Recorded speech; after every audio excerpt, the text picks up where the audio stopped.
Hello everyone, नमस्कार। स्वागत है आप सभी का आपके अपने favourite channel New Light NEET पर। तो आप सभी को नववर्ष की हार्दिक शुभकामनाएं। तो आज हम लोग डिस्कशन करेंगे all India full syllabus test 30th, और आई होप आप सबका एग्ज़ाम अच्छा हुआ होगा। तो आइए सेशन स्टार्ट करते हैं। और ये सेशन है इस मिशन के अकॉर्डिंग। अब पढ़ने का अधिकार सबको, डॉक्टर बनने का अधिकार भी सबको, और ये मिशन है my mentor doctor SP Singh sir का। तो चलिए let's begin our session. Question number 100 first. Which of the following RNA is not required for the synthesis of protein? Protein की सिंथेसिस के लिए कौन सा आरएनए नहीं चाहिए? तो यहाँ पर टी आरएनए दिया हुआ है, transfer RNA, ribosomal RNA, SI RNA, ये है स्मॉल इंटरफेयरिंग आरएनए।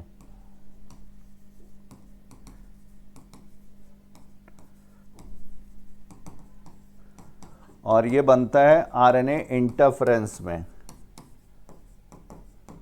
जब डबल स्टैंडर्ड आरएनए को डाइसर के द्वारा कट कर दिया जाता है तो इसमें ये छोटे छोटे जो टुकड़े बनते हैं ये कहलाते हैं small interfering RNA.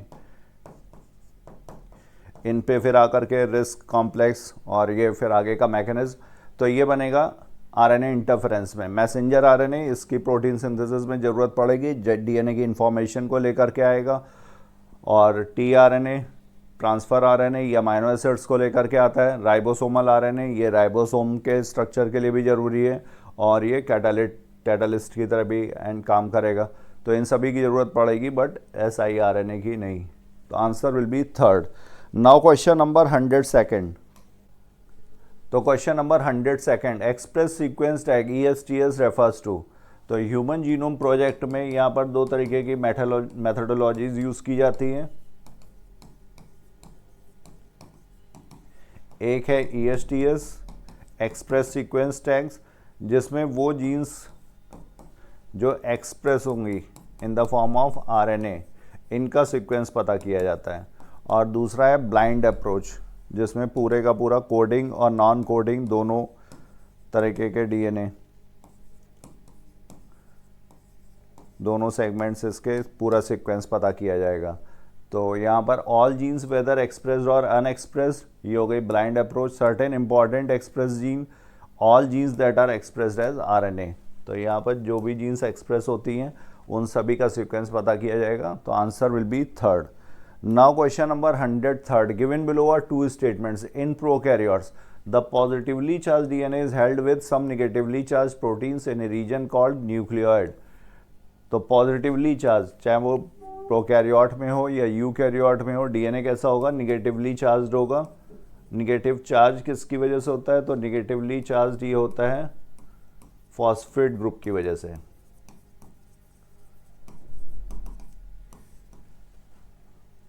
Is held with some negatively charge proteins in a region called nucleoid. तो ये गलत हो गया। In eukaryotes the negatively charge DNA, ये ठीक दिया हुआ है, चार्ज DNA का कैसा है? निगेटिव है। Wrapped around the positively charge histone octamer, और ये histone octamer H2A, H2B, H3 और H4 इसके डाइमर्स होंगे। तो ये टोटल हो जाएंगे 8 न्यूक्लियोसोम। तो ये यहाँ पर सही दिया हुआ है। Statement second is correct, but statement 1 is incorrect. Answer will be third. Now question number 104. Which one of the following is the sequence of corresponding coding strand if the sequence on mRNA formed is as follows? mRNA का दिया हुआ है sequence 5' AUC GAU, और पूछा गया है यहाँ पर किसका? कोडिंग स्ट्रैंड का। तो हमें पता है कोडिंग स्ट्रैंड का जो सीक्वेंस होगा वही mRNA का सीक्वेंस होगा। डिफरेंस बस इतना है कि mRNA है, चूँकि RNA है तो यहाँ पर T की जगह पर U होगा, और यहाँ पर T होता है जहाँ जहाँ पर यहाँ U दिया हुआ है। तो इसमें जैसे यहाँ पर U है तो ये T हो जाएगा, ये U है तो T हो जाएगा। अगर कोडिंग स्ट्रैंड की बात करेंगे, ये यहाँ पर T हो जाएगा, ये T हो जाएगा, ये T हो जाएगा, ये T हो जाएगा, और ये T हो जाएगा। बाकी सारा सीक्वेंस वही रहेगा। तो ATC GAT CGAT सीक्वेंस यहाँ पर करेक्ट होगा फर्स्ट। पोलैरिटी वही रहेगी जो मैसेंजर RNA की दी हुई है। Now question number 105, With reference to Hershey and Chase experiment, select the correct statement. Viruses grown in the presence of radioactive phosphorus contained radioactive DNA. तो Alfred Hershey and Martha Chase का experiment था, ये unequivocal proof था that DNA is genetic material. तो viruses grown in the presence of radioactive phosphorus, phosphorus यहाँ पे कौन सी थी, P32, और सल्फर कौन सा था, सल्फर था S35 वाला, और ये रेडियो एक्टिव भी था।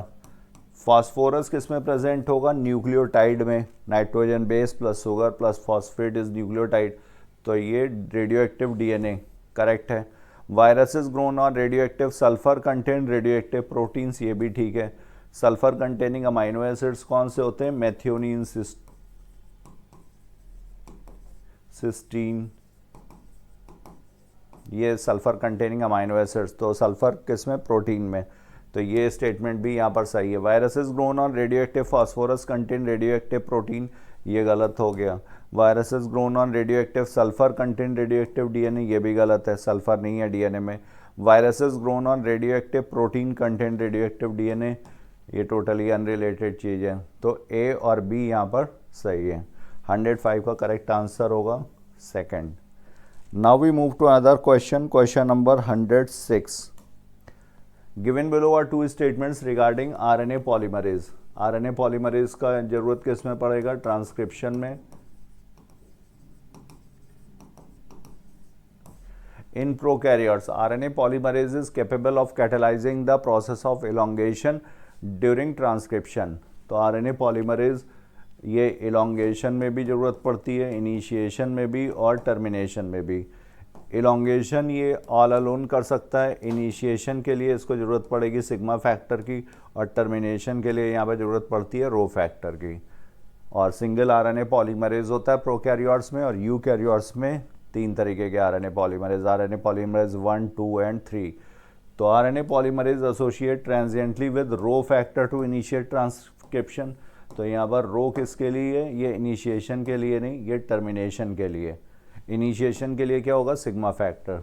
तो ये स्टेटमेंट गलत हो गया, statement 1 is true but statement second is false. Answer होगा यहाँ पर फर्स्ट। Now question number 107। तो 107 में अगर देखा जाए तो यहाँ पर दिया हुआ है match list 1 with list 2 relating 2 major features of embryonic development at different timings of pregnancy। तो after 4 weeks of pregnancy, after 4 weeks of pregnancy क्या होगा, हार्ट इज फॉर्म्ड, स्टेथोस्कोप से हम लोग हार्ट साउंड सुन सकते हैं फीटस की। After 12 weeks of pregnancy, 12 weeks मतलब हो गया 3 मंथ्स, तो after 3 months external genital organs are well developed, major organ systems are formed. After 24 weeks of pregnancy मतलब 6 मंथ्स, तो आईलिड सेपरेट हो जाते हैं, आई लैशेस फॉर्म्ड हो जाती हैं, और body is covered by with fine hair, body पे फाइन हेयर भी आ चुके होंगे। After 8 weeks of pregnancy limbs and digits are developed. After 8 weeks ये क्या होगा, यहाँ पर 2 मंथ्स, तो यहाँ पर लिम्स और डिजिट्स का formation. A is second, B is fourth, तो एक ही में दिया हुआ ये आंसर विल बी यहाँ पर थर्ड। Now question number 108। 108 में कह रहे हैं name the hormones not secreted by placenta. तो प्लेसेंटा यहाँ पर HCG human chorionic gonadotropin, HPL human placental lactogen, estrogen, progestogens as well as relaxin. लेकिन इनिबिन यहाँ से नहीं है। इनिबिन कहाँ से आता है फीमेल्स में, ये ग्रैनुलोसा सेल से।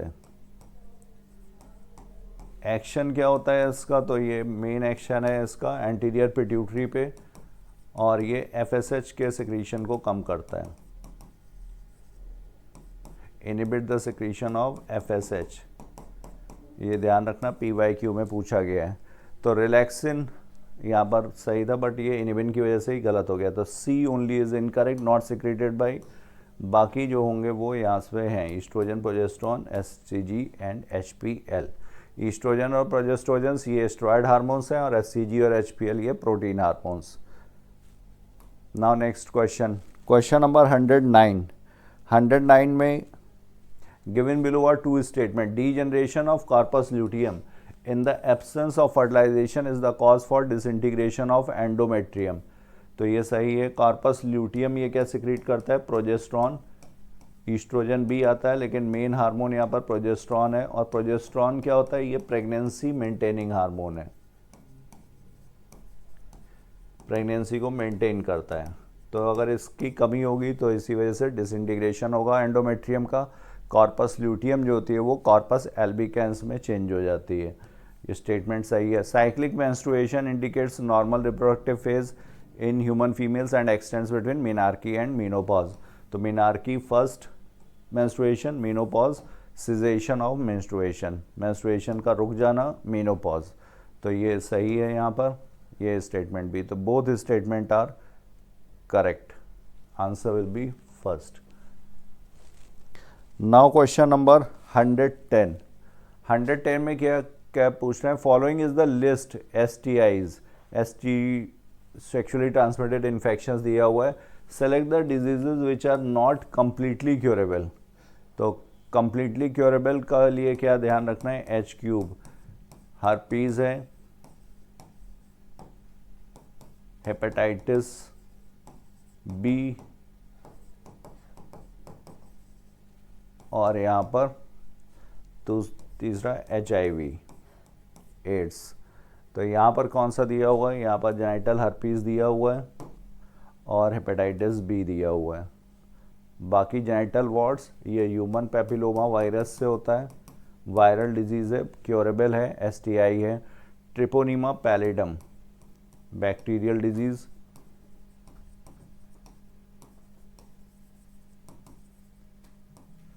ट्राइकोमोनियासिस ये ट्राइकोमोनास वेजाइनलिस से।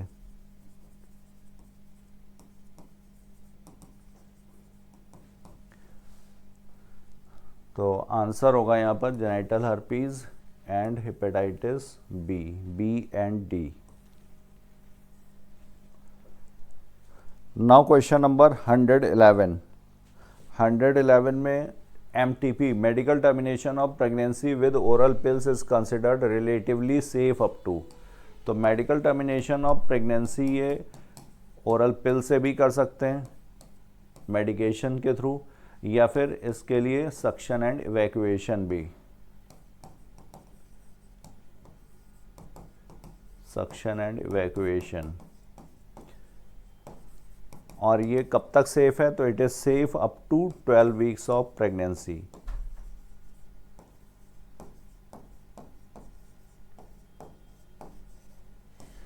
तो आंसर यहां पर अप टू 12 वीक्स में कौन सा, 7 to 9 वीक्स ऑफ प्रेगनेंसी। बाकी जो है ये आगे ज़्यादा दिए हुए हैं। Next, which of the following statements are correct with respect to Golgi apparatus. Golgi apparatus के रिस्पेक्ट में, it is the important site for formation of glycoproteins and glycolipids. तो ग्लाइकोज ये मॉडिफिकेशन के लिए ग्लाइकोसाइलेशन, ग्लाइकोसिडेशन यहाँ पर टर्म्स है, ग्लाइकोसाइलेशन एंड ग्लाइकोसिडेशन। लिपिड्स का जो मॉडिफिकेशन है उसके लिए ग्लाइकोसिडेशन, और प्रोटीन्स का जो होगा उसके लिए ग्लाइकोसाइलेशन। तो ये स्टेटमेंट सही है। ये it produces cellular energy in the form of ATP, ये इसका फंक्शन नहीं है, माइटोकॉन्ड्रिया का है। It modifies the protein synthesise by ribosomes, protein के मॉडिफिकेशन के लिए होता है, ट्रांसपोर्ट के लिए, पैकेजिंग के लिए, एक्रोसोम का फॉर्मेशन भी यहीं से। तो it facilitates the transport of ions, तो ये यहाँ पर इसका फंक्शन नहीं है। ये इट प्रोवाइड्स मैकेनिकल सपोर्ट, इसके लिए यहाँ पर कौन से हैं, साइटोस्केलेटल एलिमेंट्स। तो यहाँ पर A और C यहाँ पर सही दिया हुआ है, बाकी जो है वो इनकरेक्ट है। तो आंसर होगा यहाँ पर second. Now we move to another question, question number 113। Flemming ने क्या खोजा था, तो डिस्क शेप सेक्स क्रोमैटिन, ये genetic material chromatin. Robert Brown ने न्यूक्लियस। जॉर्ज पैलेड ये किससे रिलेटेड है, तो George Palade is associated with ribosomes, 1953। और कैमिलो गोल्गी ये डिश से गोल्गी अपरेटस की खोज की थी डिस्क शेप सिस्टर्नी है, यहाँ पर 0.5 to 1 माइक्रोमीटर साइज है, ध्यान रखना पूछा गया है। नियर सेल न्यूक्लियस, और यहाँ पर ये वाला फेज हो गया सिस फेज, और ये वाला जो होता है इसको बोलते हैं ट्रांस फेज या मैच्योरिंग फेज। ये सिस मतलब फॉर्मिंग, ये ट्रांस। तो यहाँ पर मैचिंग सही हुई, एक second, B is fourth and C is third, first. Now question number 114, match list 1 with list 2। Cilia ये किसमें, स्पिंडल फाइबर्स, क्रिस्टी, एक्सोनीम। तो सीलिया में जो सेंट्रल कोर होगा इसको एक्सोनीम बोलेंगे। सीलिया और फ्लैजिला में माइक्रोट्यूब्यूल्स का जो अरेंजमेंट है वो 9+2 है। 9 यहाँ पर पेरिफेरल डबलेट्स हैं, 2 यहाँ पर सेंट्रल सिंगलेट्स हैं। एंडोप्लाज्मिक रेटिकुलम ये किसमें, स्पिंडल फाइबर्स, क्रिस्टी, राइबोसोम्स। तो endoplasmic reticulum, rough endoplasmic reticulum में राइबोसोम्स प्रेजेंट होंगे। माइटोकॉन्ड्रिया में जो इनर मेम्ब्रेन है वो फिंगर लाइक प्रोजेक्शंस, इनको बोलते हैं क्रिस्टी। ये यहाँ पर इलेक्ट्रॉन ट्रांसपोर्ट चेन। कैनेटोकोर से आकर के स्पिंडल फाइबर्स अटैच होते हैं, ये सेंट्रोमियर, इसके दोनों तरफ ये डिस्क लाइक स्ट्रक्चर्स होते हैं, इनको कैनेटोकोर्स बोला जाता है। ये हैं कैनेटोकोर्स और ये स्पिंडल फाइबर्स। तो आंसर होगा यहाँ पर A is third, B is fourth, C is second and D is first.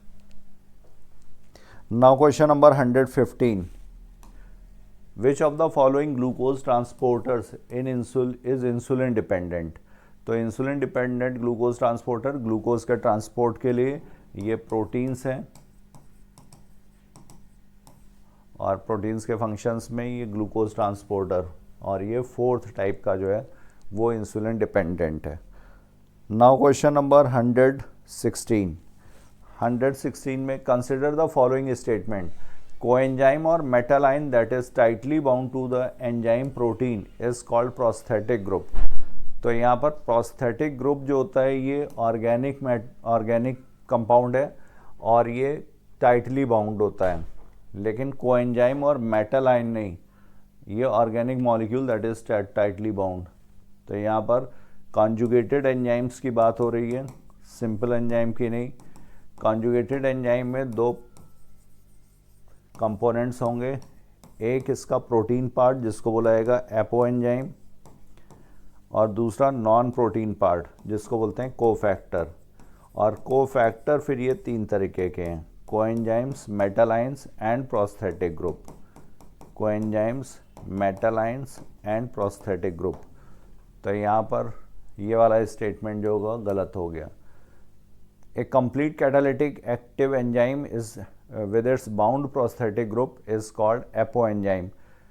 Apo enzyme इसका सिर्फ प्रोटीन पार्ट है, अगर ये इससे आकर के जुड़ेगा, मतलब कोफैक्टर के साथ अगर एपो एंजाइम लिया जाए तो इसको फिर बोला जाता है होलो एंजाइम। इसके लिए वर्ड यूज़ किया जाएगा होलो एंजाइम। तो यहाँ पर होलो एंजाइम हो गया, एपो एंजाइम प्लस कोफैक्टर। तो both A and B are false, यहाँ पर ये भी गलत हो गया और ये भी गलत। आंसर यहाँ पर होगा थर्ड, 116।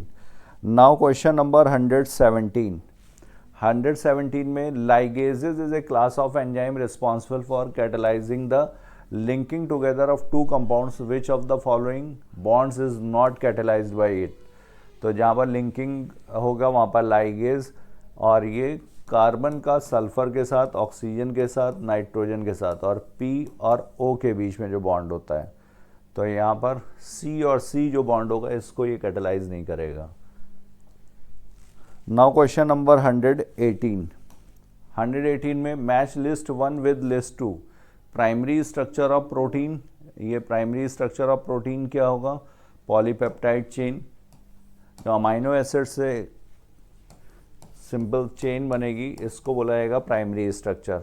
सेकेंडरी स्ट्रक्चर, जो भी ये थ्रेड हेलिक्स के फॉर्म में हो जाएगा तो इसको बोला जाएगा सेकेंडरी स्ट्रक्चर। सेकेंडरी स्ट्रक्चर में बॉन्ड इसको कौन सा स्टेबलाइज करेगा, तो ये होगा hydrogen bond.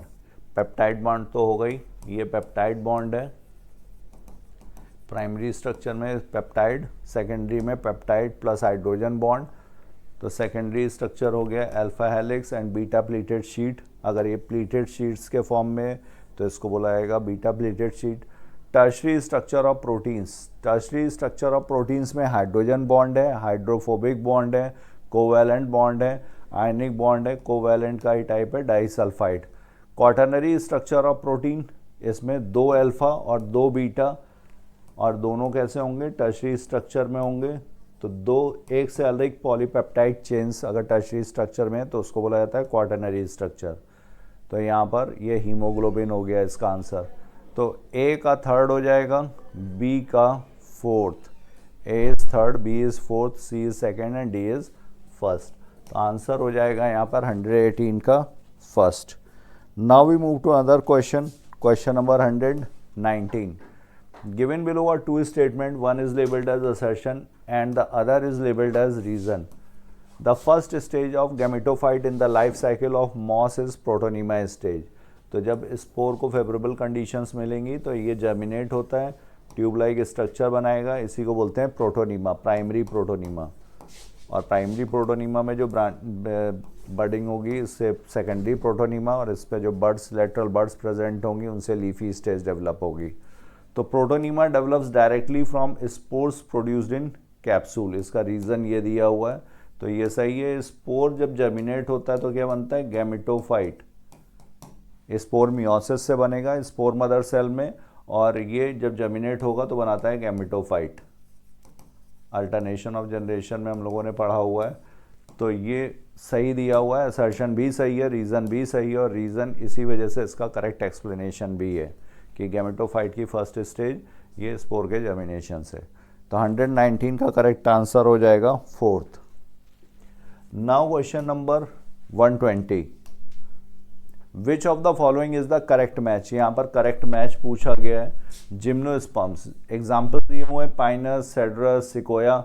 Sequoia one of the largest tree, redwood tree भी बोलते हैं। पाइनस यहाँ पर कैसा है, ब्रांच्ड, और सेड्रस, पाइनस एंड सेड्रस दोनों ही कैसे हैं, ब्रांच जिम्नोस्पर्म्स के एग्जांपल्स हैं। तो ये सही दिया हुआ है फर्स्ट। एंजियोस्पर्म, एंजियोस्पर्म में वुल्फिया, यूकेलिप्टस, लेकिन सिकोया क्या है, ये जिम्नोस्पर्म है। ब्रायोफाइट्स, पॉलीट्राइकम, स्फैग्नम, फ्यूनेरिया, ये सब है। रिक्सिया, मार्केंशिया, ये ब्रायोफाइट्स। पॉलीसाइफोनिया यहाँ पर गलत दिया हुआ है। पॉलीसाइफोनिया किसका एग्जाम्पल हो गया, रेड एल्गी का। टेरिडोफाइट्स, टेरिडोफाइट्स में इक्विसिटम, एडियंटम, लेकिन गिंगो क्या है, ये जिम्नोस्पर्म है, लिविंग फॉसिल। तो यहाँ पर करेक्ट आंसर हुआ फर्स्ट। Now question number 121। 121 में क्या है, if the head of cockroach is removed it may live for few days because the head holds A small proportion of a nervous system while the rest is situated along the ventral part of its body. Head में सिर्फ small portion है, ठीक है। Double ventral nerve cord होगी, यहाँ पर ventral side पर होती है, वेंट्रल नर्व कॉर्ड इनवर्टिब्रेट्स में। और यहाँ पर ये सुप्रा इसोफेजियल गैंग्लिया, ये ब्रेन का काम करते हैं। इससे जो नर्व्स निकलेंगी वो एंटेना वगैरह को, आइज़ को, कंपाउंड आई वगैरह को, तो इसलिए ये ब्रेन का काम करता है। लेकिन इसका सिर्फ स्मॉल पार्ट ही हेड पे है, बाकी कहाँ पर है, वेंट्रल पार्ट में। तो ये सही स्टेटमेंट है। The head holds 1/3 of nervous system while the rest is situated along the dorsal part of its body, गलत। डॉर्सल नहीं, ventral. Supraoesophageal ganglia situated in ventral, ये गलत है। अब ये कहाँ पर होगा, ये डॉर्सल साइड पर, इसोफेगस के डॉर्सल साइड पे। Cockroach does not have nervous system, ये भी गलत हो गया। तो आंसर क्या होगा, first. Now question number 122। Match list 1 with list 2। Lipase, lipase ये peptide bond, ester bond, glycosidic bond, phosphodiester bond. तो न्यूक्लियस और प्रोटीएज और अमाइलेज। तो अमाइलेज यहाँ पर किसको ब्रेक करेगा, ये स्टार्च को। ग्लाइकोसिडिक बॉन्ड्स, पॉलीसैकेराइड में कौन से हैं, ग्लाइकोसिडिक। प्रोटीएज, ये प्रोटीन को ब्रेक करेगा तो प्रोटीन में कौन से होंगे, पेप्टाइड बॉन्ड्स। न्यूक्लियेज, ये न्यूक्लिक एसिड को, तो यहाँ पर ये कौन सा, फॉस्फोडाइस्टर बॉन्ड। और लाइपेज, लाइपेज में कौन सा, तो लाइपेज जो होगा ये लिपिड्स, लिपिड्स में किससे बनते हैं, फैटी एसिड प्लस ग्लिसरॉल। और ग्लिसरॉल में हमें पता है फंक्शनल ग्रुप क्या है, OH, CH2OH, CHOH, ट्राईहाइड्रोक्सी प्रोपेन को बोलते हैं ग्लिसरॉल। और ये हाइड्रोक्सिल ग्रुप जब एसिड कार्बोक्सिलिक ग्रुप के साथ रिएक्ट करेगा तो यहाँ पर H2O का रिमूवल होता है। और एसिड का अल्कोहल के साथ रिएक्शन तो बॉन्ड क्या बनता है, ईस्टर, तो इसलिए लाइपेज होगा वो ईस्टर बॉन्ड को। तो A सेकेंड हो गया, B का फोर्थ हो गया, C का फर्स्ट और D का third. Answer will be second. Now question number 123। 123 में क्या कह रहा है, match list 1 with list 2, unicellular glandular epithelium, ये goblet cells of alimentary canal. और ये कैसी सेल्स के मॉडिफिकेशन से बनती हैं गॉबलेट सेल्स, ये म्यूकस सिक्रीटिंग सेल्स हैं और ये बनती हैं कॉलमनर सेल्स है। कॉलमनर सेल्स में न्यूक्लियस की पोजीशन क्या होती है, तो basal. Compound epithelium, compound epithelium moist surface of buccal cavity और ये कैसी है, नॉन केराटिनाइज्ड। स्किन पर होती है वो केराटिनाइज्ड, तो ये हो गई non keratinised compound epithelium. Multicellular glandular epithelium, multicellular कौन सा, ये हो गया सलाइवरी ग्लैंड्स।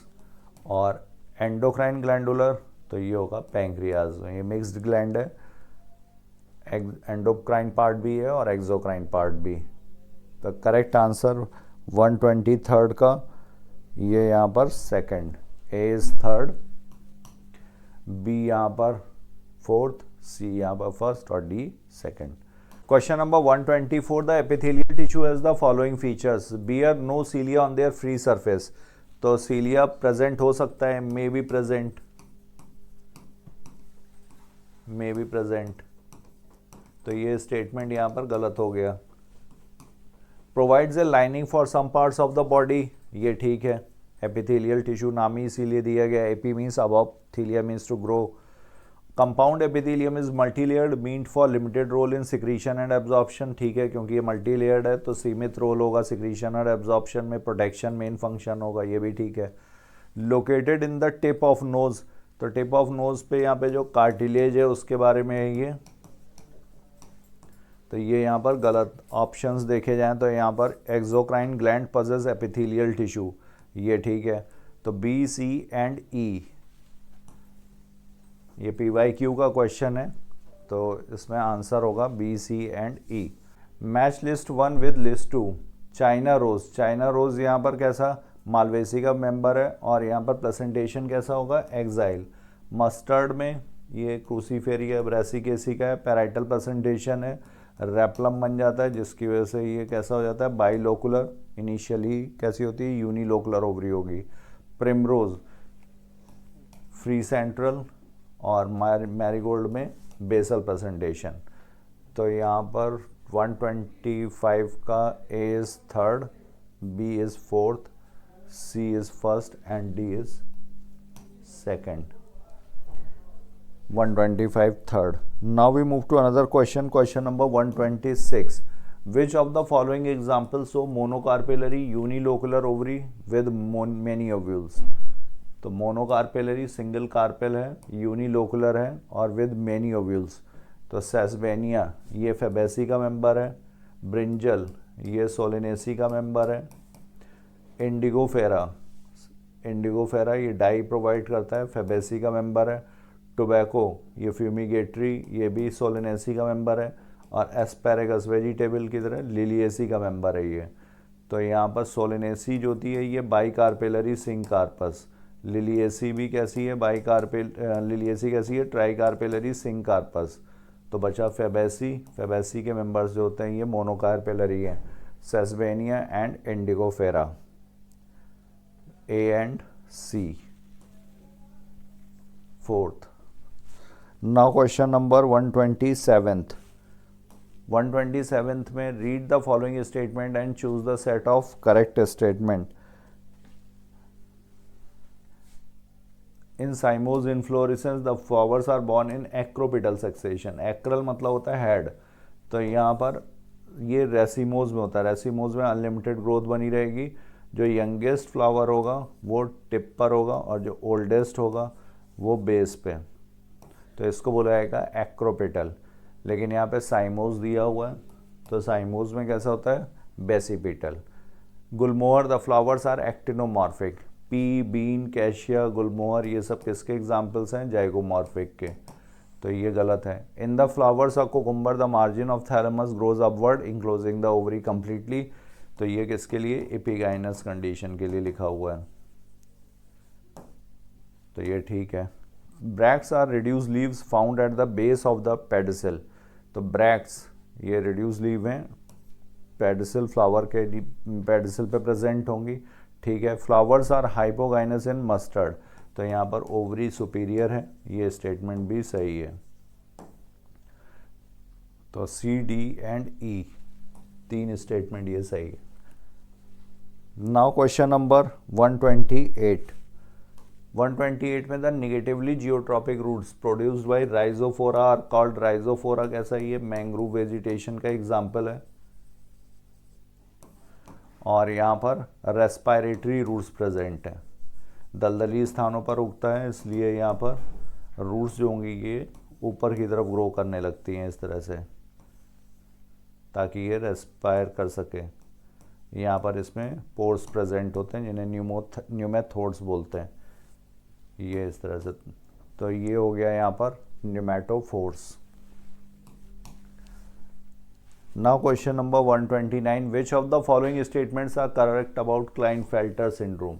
क्लाइनफेल्टर कैसा है, ये ट्राइसोमिक होता है फॉर सेक्स क्रोमोसोम. तो ये 47 क्रोमोसोम्स होंगे, XXY कंडीशन होगी यहाँ पर. This disorder was first described bye Langdon down. तो लैंगडन डाउन ने क्लाइनफेल्टर नहीं, इन्होंने डाउन सिंड्रोम. तो ये गलत हो गया. Such an individual has overall masculine development. ये ठीक है. वाई क्रोमोसोम की वजह से ये कैसे होते हैं, मेल होंगे, स्ट्राइल मेल्स, लेकिन फेमिनाइज्ड फीचर होंगे. तो फेमिनाइज्ड मेल हैं ये. और फेमिनाइन फीचर यहाँ पर क्या है, तो फेमिनाइन फीचर यहाँ पर होता है डेवलपमेंट ऑफ ब्रेस्ट, और जिसको बोलते हैं गैनेकोमेस्टिया. गैनेकोमेस्टिया.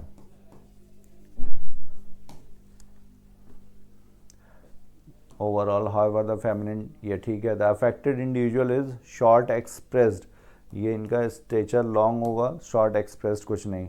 Physical, psychomotor and mental development is retarded. ये किसका फीचर है, ये डाउन सिंड्रोम का.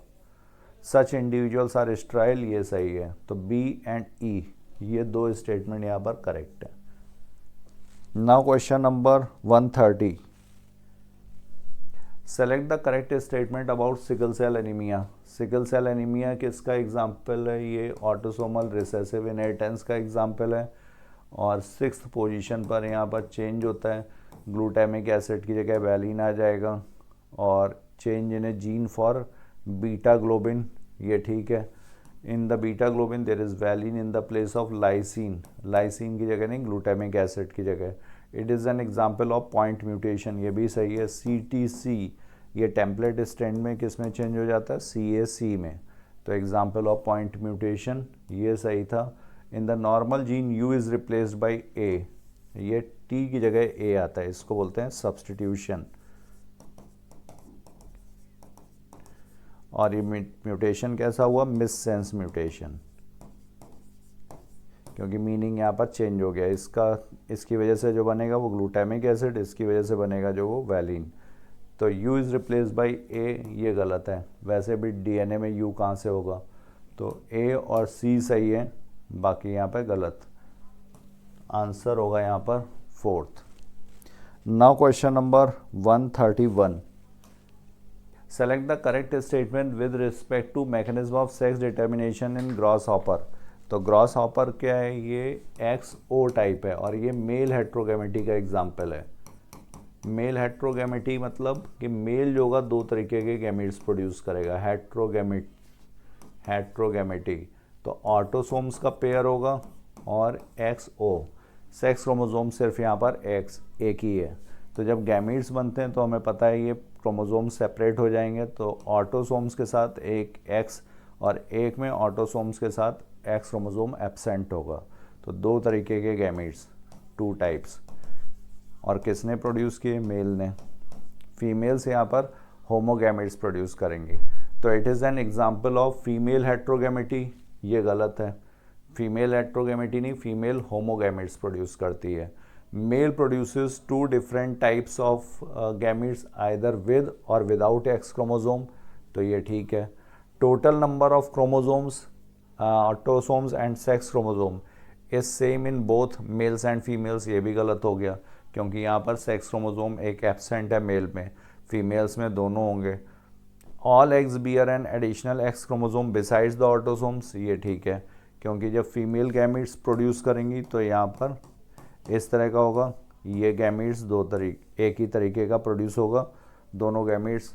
तो ये यहाँ पर आंसर हुआ B and D only. 131st is first. Now we move to other question, question number 132। 132 में क्या कह रहे हैं, which one of the following can be explained on the basis of Mendel's law of dominance. Mendel का जो law of dominance है, तो Mendel law of dominance क्या कहता है कि कैरेक्टर्स जो हैं वो डिस्क्रीट यूनिट्स जो हैं वो डिसाइड करते हैं, जो फैक्टर्स कहलाते हैं। Out of one pair of factor one is dominant and the other is recessive, ये ठीक है। अगर डिफरेंट फैक्टर्स का पेयर है, कैपिटल T और स्मॉल t, तो इसमें एक डोमिनेंट होगा एक रिसेसिव होगा। Alleles do not show any expression and both the characters appear as such in F2 generation. तो alleles do not show any blending, expression नहीं, एक्सप्रेशन तो होगा ही होगा, ब्लेंडिंग नहीं F1 में, और उसके बाद फिर इसीलिए ये सेपरेट हो जाते हैं, तो ये गलत है। Factors occur in pairs in normal diploid plants, तो फैक्टर्स जो हैं ये पेयर्स में इन नॉर्मल डिप्लॉयड प्लांट्स, ये भी ठीक है। डिप्लॉयड प्लांट्स मतलब 2n, तो दो सेट होंगे क्रोमोसोम के, एक पर सपोज कैपिटल T है तो दूसरे पे कैपिटल T, या एक पे कैपिटल T दूसरे पे स्मॉल t, तो ये पेयर्स में होंगे, ये ठीक है statement. The discrete unit controlling a particular character is called factor, ये भी ठीक है। Expression of only one of the parental character is found in A monohybrid cross, one of the parental character is found in monohybrid cross in F1 generation, F1 generation में ही मिलता है, F2 में ये फिर से अलग अलग हो जाते हैं। तो यहाँ पर A सही है, C सही है, D सही है और E भी। तो 132 का करेक्ट आंसर हो जाएगा first.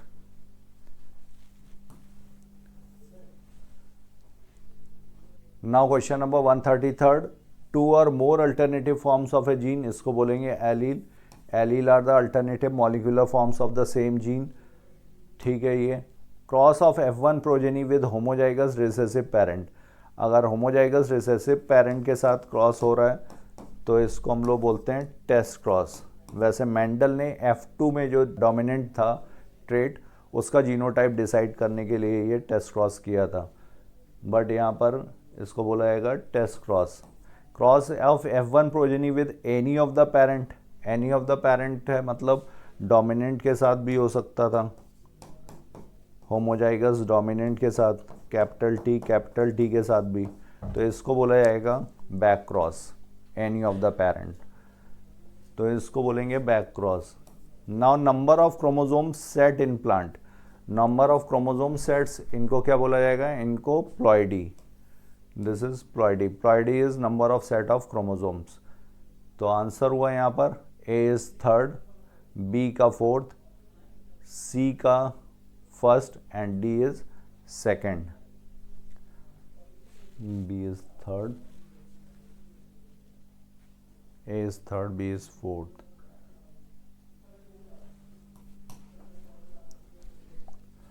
One 133rd.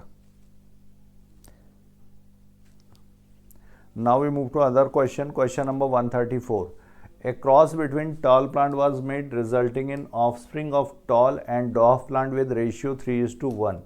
The genotype of both parents are. तो क्रॉस हुआ tall plant resulting in offspring of tall and dwarf plants. तो यहाँ पर कैपिटल टी और कैपिटल टी के बीच में अगर होगा तो सारे के सारे कैसे होते, टॉल होते. अगर इसमें होता तो ये टेस्ट क्रॉस हो गया, यहाँ पर 50% टॉल और 50% डॉर्फ होते, 50-50 होता. और यहाँ पर अगर देखा जाएगा कैपिटल टी स्मॉल टी और कैपिटल टी स्मॉल टी के बीच में, तो यहाँ पर ये 3:1 के रेशियो में. मोनो हाइब्रिड क्रॉस में F1 जनरेशन में जब सेल्फिंग करवाते हैं तो ये 3:1 के रेशियो में. तो ये यहाँ पर सही. और ये इसमें अगर देखा जाएगा तो ये तो डॉफ प्रोड्यूस करेगा. तो 134 का करेक्ट आंसर होगा third. Now we move to other question. Question number 135. Match the following group of organism with their respective distinctive characteristic and select the correct option. Platyhelminthes. Platyhelminthes कैसा है, bilateral symmetry, incomplete digestive system है. यहाँ पर bilateral symmetry की शुरुआत हुई थी. Triploblastic भी है. फर्स्ट एक्सक्रीटरी स्ट्रक्चर यहाँ पर इस फाइलम में प्रेजेंट हुआ था.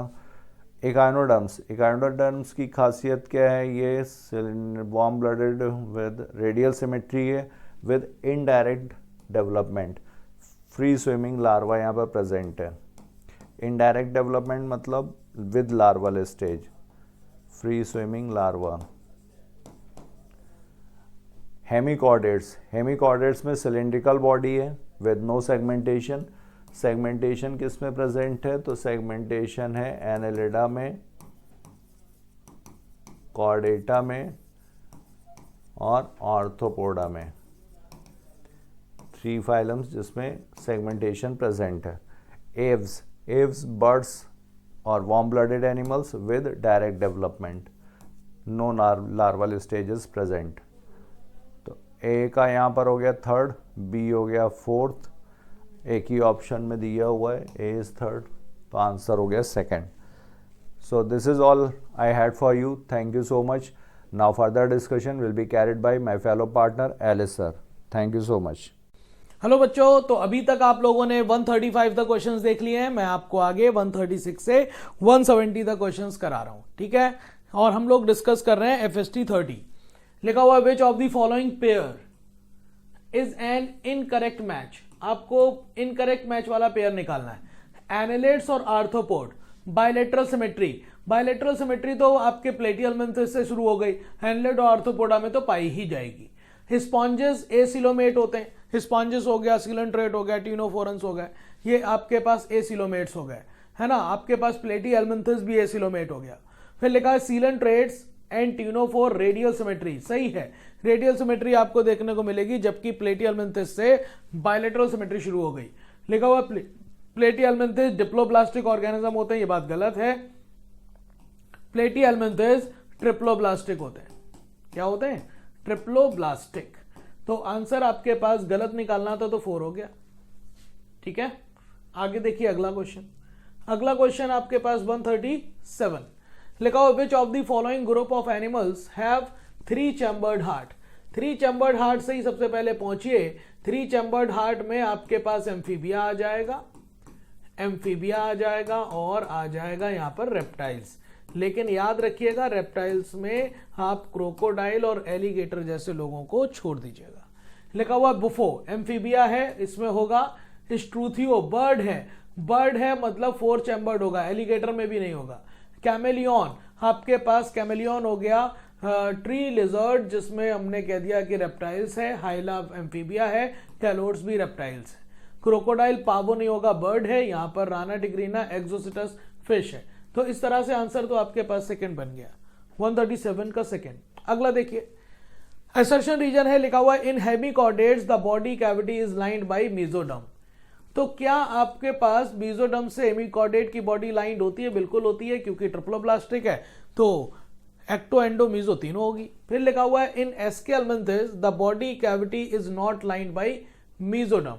तो एसके एल्मिंथिस में सीडोसिलोमेट पाई जाती है। पाउचेस में आपके पास यहाँ पर मेसोडर्मल लाइनिंग देखने को मिलेगी। हालांकि यहाँ पर लिखा हुआ है कि नॉट लाइंड बाय, तो पूरी बॉडी लाइन नहीं है, ये बात सही है, लेकिन फर्स्ट वाली लाइन का एक्सप्लेनेशन तो नहीं है। तो इस तरह से आंसर सेकंड बनेगा, ए और बी आर करेक्ट। असर्शन सही, रीजन सही और एक्सप्लेनेशन नहीं है। आगे देखिए, mycoplasma can pass through less than 1 micron filter. तो अगर माइकोप्लाज्मा का साइज 0.3 माइक्रोमीटर है तो एक माइक्रो जो लेस देन 1 माइक्रो फिल्टर से आपके पास कर जाएगा, तो बिल्कुल कर जाएगा, ये भी सही है। फिर आपके पास लिखा mycoplasma are bacteria with cell wall नहीं, ये तो विदाउट सेल वॉल होगा। क्या हो जाएगा? Without cell wall. तो ये वाली बात गलत हो गई। तो बताइए 139 का आंसर क्या हो जाएगा आपके हिसाब से? आपके हिसाब से आंसर क्या हो जाएगा? तो आपके हिसाब से आंसर हो जाना चाहिए 139 का सेकंड। ठीक है, सेकंड आंसर। ठीक है बेटा, 139 का आंसर सेकंड हो जाएगा। क्यों? क्योंकि आपको यह बात पता है कि माइकोप्लाज्मा का साइज 0.3 माइक्रोमीटर होता है, तो वो लेस देन 1 माइक्रोमीटर जो भी आपके पास होगा वहां पर फिल्टर, उससे तो क्रॉस कर जाएगा। यस और नो? ठीक है, आगे देखिए, आगे लिखा हुआ है यूग्लिनॉइड, डाइनोफ्लैजिलेट, स्लाइम मोल्ड्स और प्लाज्मोडियम। तो यूग्लिनॉइड्स आपके पास क्या होंगे? Euglenoids, Euglena connecting link between animal और प्लांट, और ये स्विच कर लेते हैं फोटोसिंथेटिक से हेटेरोट्रॉफिक मोड में। तो ए का हो जाएगा 4। तो ए का 4 यहां नहीं दिया, बाकी 3 में दिया है। ठीक है, डाइनोफ्लैजिलेट आपके पास ऑक्सीजनिक फोटोसिंथेसिस होते हैं, ऑक्सीजनिक आपके पास फोटो ऑटोट्रॉफिक कहलाते हैं, ये बी का हो जाएगा 3rd, और बी का 3rd यहां नहीं दिया, यहां नहीं दिया। आंसर आपके पास 2 से ही आ गया। स्लाइम मोल्ड सैप्रोफिटिक नेचर का होता है और प्लाज्मोडियम पैरासिटिक होता है। अगला देख लीजिए, इसका आंसर क्या हो गया? 3rd। इसका आंसर देखिए, which following statement describe the characteristics of the enzyme restriction endonuclease. Restriction endonuclease identify the incorrect statement. फिर लिखा हुआ है the enzyme cuts DNA molecule at identified position. कौन सी position? Identified position with the DNA. दूसरा option लिखा है the enzyme binds DNA at specific site and cut only one of the 2 strand, one नहीं दोनों स्ट्रैंड काटेगा। The enzymes cut the sugar phosphate backbone at specific site on each strand, ये बात सही है। फिर लिखा the enzyme recognises a specific palindromic nucleotide sequence in the DNA. Enzyme recognise specific palindromic nucleotide sequence in the DNA. तो आप मुझे बताइए, इनकरेक्ट की बात बतानी, ये वाली बात तो सही है, स्पेसिफिक पैलिंड्रोमिक ये बात करेगा, और एंजाइम कट करता है डीएनए मॉलिक्यूल पर आइडेंटिफाइड पोजीशन, जिसे हम पैलिंड्रोम कहते हैं। गलत बात तो सेकंड ही लग रही है। 141 का सेकंड लग रहा है बेटा, आप बताइए, सेकंड ही होगा। आगे देखिए अगला क्वेश्चन, लिखा हुआ है विच one of the following equipments is essentially required for growing microbes on large scale for a industrial production of enzyme। तो लार्ज स्केल में प्रोडक्शन कराना है तो आपको पता है आप बायोरिएक्टर यूज करिए। क्या यूज करिए? बीओडी इंक्यूबेटर नहीं, स्लज डाइजेस्टर नहीं, इंडस्ट्रियल ओवन नहीं, जवाब होगा बायोरिएक्टर। अगला क्वेश्चन देख लीजिए, अगला क्वेश्चन आपके पास 143 क्या कह रहा है? विच of the following is not a desirable feature of cloning vector. Cloning vector के फीचर पूछ रहा है। ओराई होना चाहिए, सेलेक्टेबल मार्कर होना चाहिए, क्लोनिंग साइट होनी चाहिए, presence of marker gene, yes, presence of single restriction enzyme site, yes, single restriction enzyme site होनी चाहिए, presence of 2 or more recognition site for one enzyme, 1 RE। तो आपके पास ये वाली बात 2 या 2 से ज्यादा नहीं होनी चाहिए, है ना। आपके लिखा presence of origin of replication, yes, ये होना चाहिए। तो आपको यहां पर 3rd आंसर बन जाएगा, लेकिन थोड़ी सी लाइन समझिएगा। कहते हैं कि एक रेस्ट्रिक्शन एंजाइम के लिए एक ही रिकॉग्निशन साइट होनी चाहिए, बाकी आप अलग अलग एंजाइम के लिए अलग अलग रिकॉग्निशन साइट रखिए। तो कहने का मतलब है 2 या 2 से ज्यादा रिकॉग्निशन साइट नहीं होनी चाहिए फॉर सिंगल एंजाइम, ठीक है, वरना प्लाज्मिड या वेक्टर के टुकड़े हो जाएंगे, जीन ऑफ इंटरेस्ट जोड़ नहीं पाएगा। During the purification process the recombinant DNA technology addition of chilled ethanol precipitates out. तो आपको पता है कि आइसोलेशन ऑफ डीएनए में जब हमने सेल वॉल को रिमूव किया, फिर न्यूक्लियस के अंदर के मटेरियल को लिया, हमने कार्बोहाइड्रेट को डिसॉल्व करने के लिए अमाइलेजेस, लिपिड को लाइपेजेस, आरएनए को आरएनएजेस से ट्रीट किया, फिर बचा डीएनए को चिल्ड एथेनॉल डालकर हमने उसे प्रेसिपिटेट कराया और उसे हमने रिमूव किया स्पूलिंग की मदद से। तो ये बात किसके लिए, स्टोन के लिए, पॉलीसेकेराइड के लिए, आरएनए के लिए या डीएनए के लिए? चिल्ड एथेनॉल डालकर हम डीएनए को प्रेसिपिटेट कराते हैं। आगे, ligation of foreign DNA at which of the following site will result in loss of tetracycline resistant gene. आपको पता है पीबीआर 322, यहां पर टेट्रासाइक्लिन, आपको पता है टेट्रासाइक्लिन पर होंगे 2 रेस्ट्रिक्शन साइट, एक होगा BMH1 और एक होगा SAL1, जबकि यहां पर एम्पिसिलिन, PBU1, PST1, यहां पर इकोर1, यहां पर जबकि CLA1 और HIND3, और यहां पर भी होता है PBU2 जो कि RUPB होता है। तो PBR 322 में कौन सा जीन, टेट्रासाइक्लिन जीन को रेजिस्टेंसी को खराब करना है, तो आप PST1, PBU1 नहीं, इकोर R1 नहीं, BMH1 यूज करिए, यहां पे कट हो जाएगा, 145 का 4 हो जाएगा। अगला देखिए 146, highest annual net primary productivity is observed in. आपको पता है कि एनुअल नेट रेट प्रोडक्टिविटी जो है प्रोडक्टिविटी लैंड की ज्यादा होती है ओशियन से, और लैंड में भी किसकी ज्यादा होगी, ट्रॉपिकल डेसिडुअस की नहीं, एवरग्रीन मतलब फॉरेस्ट की नहीं, डेसिडुअस की नहीं, आंसर होगा ट्रॉपिकल रेन फॉरेस्ट, यहां पर सबसे ज्यादा प्रोडक्टिविटी होगी क्योंकि स्टेबल इकोसिस्टम है। The rate of decomposition is not related to chemical composition of detritus and chemical factor not, क्यों भैया, बिल्कुल climatic factor भी डिपेंड करता है और उसका chemical composition भी। अगर लिग्निन जैसा है composition तो भाई आपको decomposition slow होगा। लिखा हुआ particular climatic condition decomposition rate is faster if detritus rich lignin and chitin, बिल्कुल गलत। अगर ये नाइट्रोजनस कंपाउंड होते तो भाई साहब फास्ट होता, ना कि आपके पास लिग्निन और इसका, दोनों स्टेटमेंट गलत हैं और दोनों स्टेटमेंट गलत के लिए आपके पास सेकंड बनेगा। 146 का सेकंड। अगला बताइए, अगला क्वेश्चन देखिए, लिखा हुआ है if A Drosophila in a laboratory population of 80 dead during the, मतलब 80 में से 8 ड्रोसोफिला एक वीक में मर गई, तो death rate of a population पूछ रहा है। चाहे बर्थ रेट पूछे चाहे डेथ रेट पूछे बेटा, वो आपका पर कैपिटा पर यूनिट टाइम ही निकलता है। तो number of death per unit per capita आपके पास बर्थ रेट आ जाएगा, डेथ रेट निकालना है तो भी आपके पास number of death per unit per capita per unit time. तो आप बताइए कि भाई आपकी डेथ कितनी हुई 8 की, टोटल कितनी थी 80, पर यूनिट टाइम में लोगे तो 0.1 नहीं आ जाएगा। डेथ रेट बराबर क्या हो जाएगा, नंबर ऑफ डेथ पर capita per unit time, answer क्या हो जाएगा 0.1।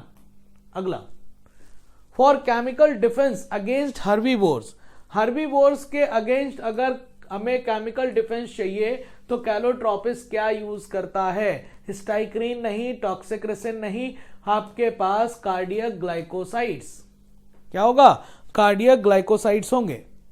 अगला बताइए, देखिए मैचिंग है और मैचिंग में प्रेडेटर को आप किससे करोगे, प्रेडेटर को हम पिजास्टर से करेंगे, एक का क्या हो जाएगा सेकंड, यहां नहीं दिया, यहां नहीं दिया। म्यूचुअलिज्म आपको दिखाई देगा फीमेल वास्प और फिक के बीच में, थर्ड हो गया। पैरासिटिज्म आपको दिखाई देगा प्लाज्मोडियम में, 4 हो गया, और सेक्सुअल डिसीज आपको दिखाई देगी ऑफरिस में, फर्स्ट हो गया। Second, third, fourth, first, answer 4 हो गया है। देखिए आंसर क्या बना है, सेकेंड, थर्ड, फोर्थ, फर्स्ट। ठीक है, चलिए अगला क्वेश्चन देख लेते हैं 151। Palisade parenchyma is absent in, spongy और पैलिसेड में तो डाइकॉट लीव्स का बटा होता है, एडेक्सियल सर्पेट पैलिसेड, एपेक्सियल सर्पेट स्पॉन्जी पैरेन्काइमा। तो एब्सेंट पूछ रहा है तो मोनोकॉट,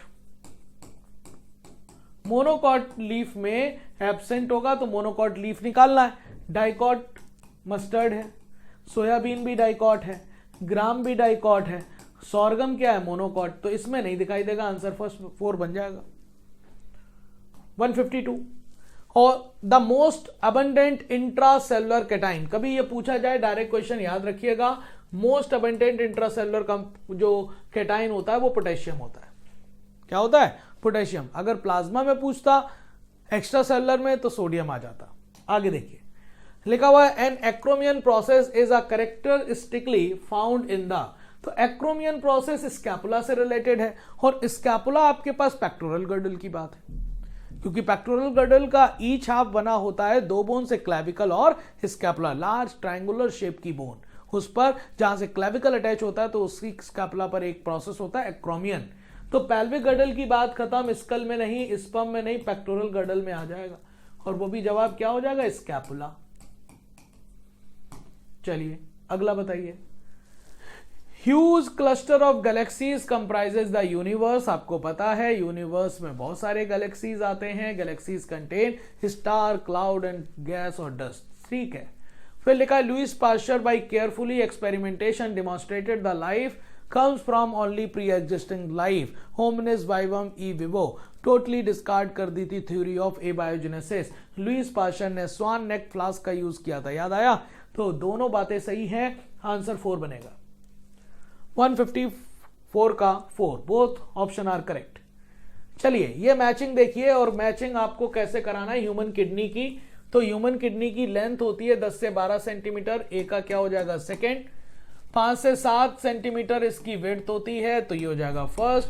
2 से 3 हो जाएगी इसकी थिकनेस, थर्ड, और 120 से 170 ग्राम इसका वेट होता है, तो ये हो जाएगा 4। मैचिंग मिलाइए, second first, third, fourth. Answer क्या सेकेंड नहीं बना है? 155 का क्या हो जाएगा बेटा, सेकेंड हो जाएगा। अगला बताइएगा, देखिए which of the following statement is are incorrect. Incorrect निकालना बेटा। Neutrophil secrete heparin, neutrophil heparin तो नहीं बनाती, नो, वो तो बेसोफिल रिलीज करती है। Basophil secrete vasodilator chemical serotonin, no, ये तो बेसोकॉन्स्ट्रिक्टर होता है। बेसोडाइलेटर तो हिस्टामिन होता है। फिर लिखा यूसिनोफिल्स के नंबर 6 से 8% होते हैं, ये भी गलत हो गया। फिर तो 2 से 3% होते हैं, गलत सारे हैं। 156 का 4। अगला देखो, select the correct statement for auxin. Auxin आपके पास ग्रोथ में हेल्प करेगा, करेक्ट बताना है, बताइए। ऑक्सिन प्रमोट फ्लावरिंग इन पाइनएप्पल, बिल्कुल सही। पार्थिनोकार्पी टोमेटोज, ये भी बिल्कुल सही। कंट्रोल करेगा सेल डिवीजन और जाइलम का डिफरेंशिएशन, बिल्कुल सही। आंसर क्या हो जाएगा, 4। एपिकल डोमिनेंस करवाता, याद आया कि नहीं? तो ऑक्सिन की बात हो गई। अब देखिए ये लिखा select the correct option. Correct option छाटना है, डायग्राम दिया हुआ है आपको, यहां पर सांप दिख रहा हो एक ही जगह, फिश है। फिश के बाद कौन आता है, एम्फीबिया, बी एम्फीबिया होता है, सी रेप्टाइल्स है, डी आपके पास बर्ड्स है, और ई मैमल्स हैं। बिल्कुल आप याद रखिएगा, ऐसे करके कहानी चलती है, और यहां पर भी दिख रहे हैं। तो आप यहां पर बताइए, ए की जगह, बी की जगह रेप्टाइल्स हैं, बी की जगह एम्फीबिया, गलत। सी की जगह बर्ड्स हैं, सी की जगह रेप्टाइल्स हैं, गलत। डी की जगह मैमल्स हैं, नहीं, वहां पर बर्ड्स हैं, गलत। ई की जगह एम्फीबिया है, यस, ई की वजह मैमल है, नो। तो इसमें कोई सही है क्या? इसमें तो कोई भी सही नहीं है, सारे के सारे गलत हैं, आंसर नन बनेगा। ठीक है, अगला बताइए, which of the following are the correct match. Correct match निकालना भाई साहब आपको। 3.5 लाख टाइम सेल का इनलार्जमेंट हो जाता है, सेल का एलोंगेशन हो जाता है, किसमें, वाटरमेलन में। ठीक है, ग्रोथ अगर लेंथ में देखनी है तो पॉलिन ट्यूब की लेंथ देख सकते हो, पॉलिन ट्यूब की ग्रोथ होना लेंथ के मेजरमेंट के तौर पर आता है ग्रोथ के। और सरफेस एरिया का बढ़ना आप लीफ में देख सकते हो, सारी बातें सही है, ग्रोथ के पैरामीटर्स हैं। डायरेक्टली तो प्रोटोप्लाज्म का बढ़ना, अगर इनडायरेक्टली मेजर करना है तो number of cells, size of cells, आपके पास पॉलन ट्यूब का बढ़ना, सरफेस एरिया का बढ़ना, वॉल्यूम का बढ़ना, ये सब आपके ग्रोथ के पैरामीटर्स में आएंगे। What is the example of cohesion? याद रखिएगा, कोहेजन का मतलब सेम वर्ल्ड में फ्यूजन। तो मोनोएडल्फस कोहेजन का जवाब है यस, ओनली फिलामेंट फ्यूज। तो बंडल बनाएगा एक बंडल, मोनोएडल्फस दो बंडल, डाईएडल्फस कई सारे bundle, polyadelphous, monadelphous China rose, diadelphous pea, polyadelphous citrus. तो ये वाला भी ऑप्शन सही है कोहेजन का। सिंजिनीशियस का मतलब अगर आपके पास स्टैमिन है उसका एंथर फ्यूज हो जाए, सिर्फ एंथर फ्यूज है तो सिंजिनीशियस कंडीशन है। कंपोजिटी या स्ट्रेसी में देखने को मिलेगा, ठीक है। सिनकार्पस मतलब कॉर्पस, सिर्फ कार्पल बहुत सारे हैं, फ्यूज होंगे, तो सेम वर्ल्ड में फ्यूजन हुआ कि नहीं। सिनकार्पस कंडीशन भी वैसी हो गई, मस्टर्ड में देखने को मिल जाएगा आपको सिनकार्पस कंडीशन। तो आप बताइए, सारे के सारे एग्जाम्पल हो गए। ऐसे ही आपके पास कोहेजन का एक और एग्जांपल जो इसमें नहीं लिखा हुआ होगा, सिनेंड्रस। एंथर में आपके पास स्टैमिन में एंथर और फिलामेंट दोनों फ्यूज हो जाए, और वो कंडीशन आपको देखने को मिलेगी कुकुरबिटेसी में। लिखा हुआ है select the minimum carbon containing compound. Minimum carbon containing compound तो पहले पता होना चाहिए। ऑक्सैलो एसिटिक एसिड 4 कार्बन होते हैं, फॉस्फोग्लिसरिक एसिड 3 कार्बन होते हैं, पीजीए। फॉस्फोग्लाइकोलिक एसिड साइकिल या फिर फॉस्फोग्लाइकोलेट 2 कार्बन होते हैं। आरयूबीपी में 5 कार्बन होते हैं, सबसे कम पूछा गया है। आंसर क्या बन जाएगा बताओ? कोई दिक्कत मुझे तो नहीं लग रहा, तीसरा आंसर आ जाएगा 162। Which type of compound are not formed in glycolysis? कौन सा ऐसे कंपाउंड है जो ग्लाइकोलिसिस में नहीं बनते? ग्लाइकोलिसिस में 4 कार्बन कंपाउंड तो नहीं बनता कोई, 5 कार्बन कंपाउंड भी नहीं है, 3 कार्बन कंपाउंड है पायरुविक एसिड, 6 कार्बन कंपाउंड है ग्लूकोज और फ्रक्टोज भी है, 2 कार्बन का कोई कंपाउंड नहीं है। तो ABE होगा जवाब, ABE आंसर फर्स्ट। ये ग्लाइकोलिसिस में 4 कार्बन, 5 कार्बन और 2 कार्बन का कोई नहीं होगा। 6 कार्बन का ग्लूकोज होता है, टूट के 3 कार्बन में बदलता है, बाकी डीकार्बोक्सिलेशन नहीं होता। समझ आया? आ गया होगा। अगला, each vertebra has a central hollow portion, और उसमें मतलब उस हॉलो पोर्शन को न्यूरल कैनाल करते हैं जिसमें स्पाइनल कॉर्ड पास करती है। बिल्कुल सही है। फर्स्ट वर्टिब्रा को हम टार्सल कहते हैं, गलत, इसे हम एटलस कहते हैं, गलत हो गया ये बात। तो आपके पास एक स्टेटमेंट सही, दूसरा गलत, सेकंड बन गया, ठीक है। अगला बताओ, सेलेक्ट द करेक्ट मैच। आपको करेक्ट मैच निकालना है बच्चा लोग, बताओ। टॉन्सिल्स जो होंगे वो आपके पास primary lymphoid organs, large reservoir of RBC, retrovirus है सेकेंडरी लिम्फॉइड ऑर्गन जहां पर एक्टिव लिम्फोसाइट स्टोर होंगे। 4 हो गया। एक का 4 यहां नहीं दिया, यहां नहीं दिया, यहां नहीं दिया, सिर्फ एक ही जगह दिया, आंसर 4 बन गया भाई साहब। HIV रेट्रोवायरस है, RNA वायरस है, रिवर्स ट्रांसक्रिप्शन कर सकता है, 3rd हो गया। बी का थर्ड, ए का 4, बी का 3rd। C spleen, reservoir of RBC, ठीक है। और आपके पास डी का थाइमस प्राइमरी लिम्फॉइड ऑर्गन होता है। तो आंसर तो आपका 4th ही है, क्रॉस चेक भी कर लिया, ठीक है बेटा।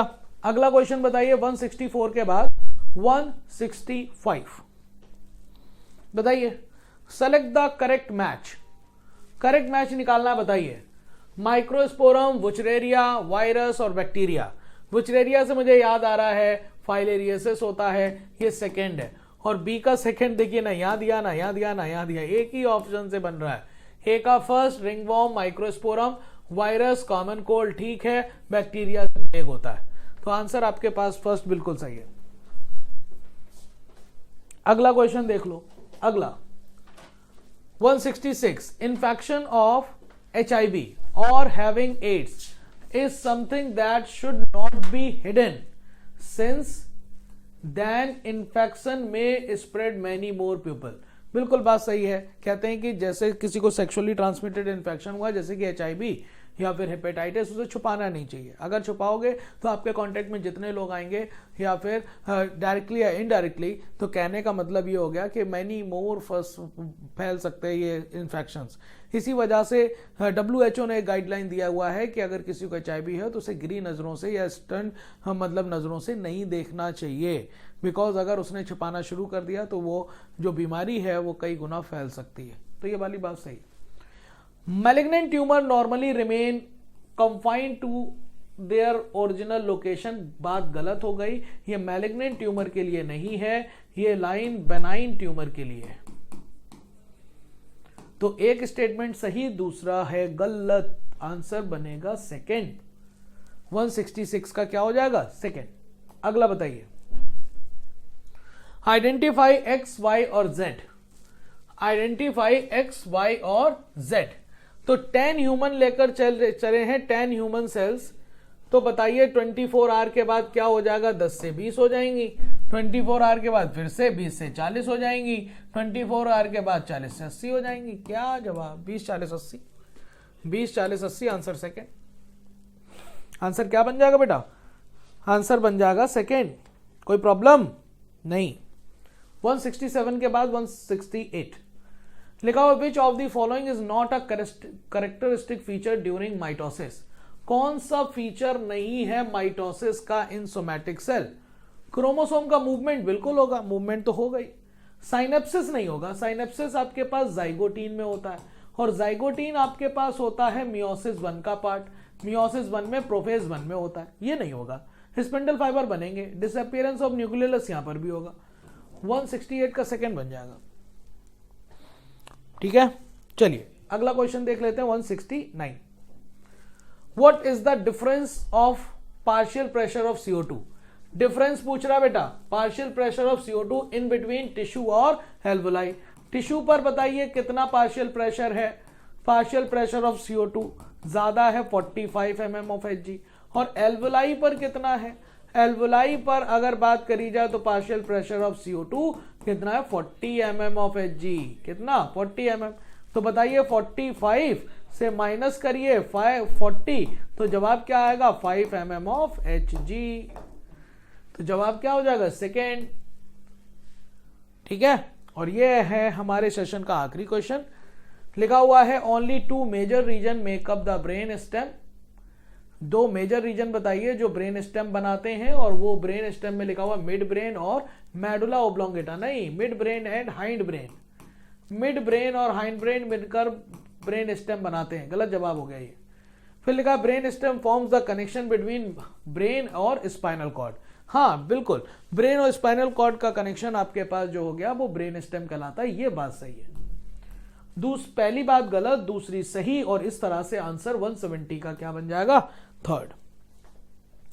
170 का आंसर क्या बन जाएगा बेटा? थर्ड बन जाएगा। तो इस तरह से आप लोगों ने 136 से 170 तक हमसे क्वेश्चन को डिस्कस कर लिया है, और आपको पता है हम लोग पेपर का डिस्कशन कर रहे थे 136 से 170 तक। आगे के क्वेश्चन आपको विक्रम सब डिस्कस करेंगे। हमें इजाजत दीजिए। Thank you so much. पढ़ते रहिए, अपना ख्याल रखिए। थैंक यू बेटा। हेलो बच्चों, न्यू लाइट के यूट्यूब चैनल पर आप सभी का स्वागत है प्यारे बच्चों। और मैं विक्रम चक्रवर्ती आज आपके समक्ष लेकर के हाजिर हुआ हूँ यूट्यूब पर पेपर डिस्कशन का सेशन। आज हम लोग का पेपर है all India full syllabus test का। ये 30वां टेस्ट है जो कि 2 जनवरी 2025 को हमारी इंस्टीट्यूट की तरफ से ऑनलाइन ऑफलाइन मोड दोनों में हुआ है। प्यारे बच्चों, ये 2025 से नए साल का ये पहला पेपर है फेस्टी का। आशा और उम्मीद है कि आप लोग का बहुत बढ़िया गया होगा, और पूरी कोशिश की मैंने कि आप लोग को पेपर बढ़िया से बढ़िया कंटेंट प्रोवाइड करूं। और सबसे पहले पेपर को डिस्कस करने वाले हमारे सीनियर साथी डॉक्टर अली सर और डॉक्टर साइलेंस सर को बहुत धन्यवाद देना चाहेंगे, जिन्होंने इस पेपर का बखूबी बहुत ही शानदार वेल एक्सप्लेन किया है। और thank you Ali sir, silence sir. अब हम लोग क्वेश्चन नंबर 171 से लेकर 200 तक की जर्नी आप लोगों को आगे कराएंगे। सबसे पहले आप सभी को नए वर्ष की बहुत शुभकामनाएं। आशा और उम्मीद है कि जिस मिशन पर आप हैं और जिस मिशन पर मैं हूं, हम लोग अपने अपने मिशन में कामयाब हो। मैं अधिक से अधिक कंटेंट पेपर के माध्यम से आपको प्रोवाइड कर सकूं, और आप उस कंटेंट को कैप्चर कर, एनालाइज कर, नीट 2025 के एग्जाम में काफ़ी अच्छा से अच्छा स्कोर करके अपने सपनों को साकार करें। तो आप सभी को नए वर्ष की बहुत शुभकामनाएं बच्चों। हम लोग बढ़ते हैं अपने क्वेश्चन की तरफ। लिखा 171, which of the following is are correct statement. लिखा more than 25 drugs of drugs. आपसे ये कहा गया था कि जब आप बायोडाइवर्सिटी का कंजर्वेशन की बात कर रहे थे तो उस पर 3 कैटेगरी थी, नैरोली यूटिलिटेरियन, ब्रॉडली यूटिलिटेरियन और इथिकल। तो जो नैरोली का मतलब होता है डायरेक्ट इकोनॉमिक बेनिफिट वाली चीज़ों को जब हम कंसिडर करेंगे तो वो होगा नैरोली यूटिलिटेरियन। इसी में डेटा है कि 25% ड्रग्स दुनिया के डायरेक्टली प्लांट से निकलते हैं जो आयुर्वेदिक मेडिसिन में अलग अलग चीज़ों में इस्तेमाल होते हैं। फिर एक साइंटिस्ट आए जिन्होंने कहा कि भाई हम मानते हैं कि सपोज दैट ये बड़ा सा हैबिटेट है तो यहाँ डाइवर्सिटी कैसी होगी, किसी बड़े एक छोटा हैबिटेट है, मान लीजिए एक छोटा हैबिटेट है एक बड़ा हैबिटेट है, तो किसी हैबिटेट में किसी एरिया में डाइवर्सिटी किस प्रकार से डिस्ट्रीब्यूट होती है उसके लिए ये साइंटिस्ट आए। अलेक्जेंडर वॉन हम्बोल्ट, ये नेचुरल जियोग्राफर थे, याद रखिएगा भाई ये नेचुरल जियोग्राफर थे। तो इन्होंने क्या कहा, इन्होंने कहा कि सपोज दैट एक बड़ा सा हैबिटेट है तो जब आप एरिया में बढ़ेंगे तो आपको एक स्पीसीज ए दिखी, फिर बी दिखा और फिर सी दिखा, फिर डी दिखा, थोड़ा और बढ़े तो ई दिख गया। उसके बाद जब एरिया में आप और इंटर करेंगे तो आप देख रहे हैं कि यही स्पीसीज हमें फिर दिख रही है। क्यों? क्योंकि आपको पता है कि अगर आपने एक जंगल में जब आप इंटर किए तो आपने शेर देखा, तो हो सकता हो जो और शेर हैं आपको कुछ और जगह पर दिखाई पड़े, तेंदुआ, चीता, जो भी जानवर आप, क्योंकि जानवर तो भ्रमणशील होते हैं ना, पूरे जंगल में चक्कर घूमते रहते हैं, तो इसका मतलब उसी स्पीसीज को आपको फिर दिखेगा। ये पौधा यहाँ दिखा, एक पौधा यहाँ, फिर वही पौधा वहाँ दिखा। इसका मतलब कि जैसे जैसे एरिया बढ़ाते हैं बच्चों वैसे वैसे तो स्पीसीज की डाइवर्सिटी बढ़ती है, लेकिन एक लिमिट पे जाकर फिर ये कांस्टेंट हो जाती है। क्यों? क्योंकि वही स्पीसीज जो है हमें दोबारा दिखाई पड़ती है। आप खुद के अनुभव से इंटर करिए, कोई इंसान मान लीजिए किसी चाइना से या कहीं से कोई हमारे देश में इंटर कर रहा है तो सबसे पहले उसे भारतीय लोग दिखाई पड़ेंगे, 1000, 2000, 10 लाख, 20 लाख। फिर जो और इंटर करेगा तो फिर वही भारतीय उसे फिर दिखाई पड़ेंगे। तो इसका मतलब ये थोड़ी की डाइवर्सिटी बढ़ नहीं, हम सभी आपके इंडियंस हैं। आप कश्मीर से लेकर कन्याकुमारी तक कहीं भ्रमण करेंगे आपको इंडियंस ही दिखाई पड़ेंगे। ठीक, तो इसका मतलब एक एरिया बढ़ाने के बाद भी आपकी स्पीसीज जो रिचनेस होती है वो कांस्टेंट हो जाती है, क्योंकि हमें वही स्पीसीज फिर दिखाई पड़ती है।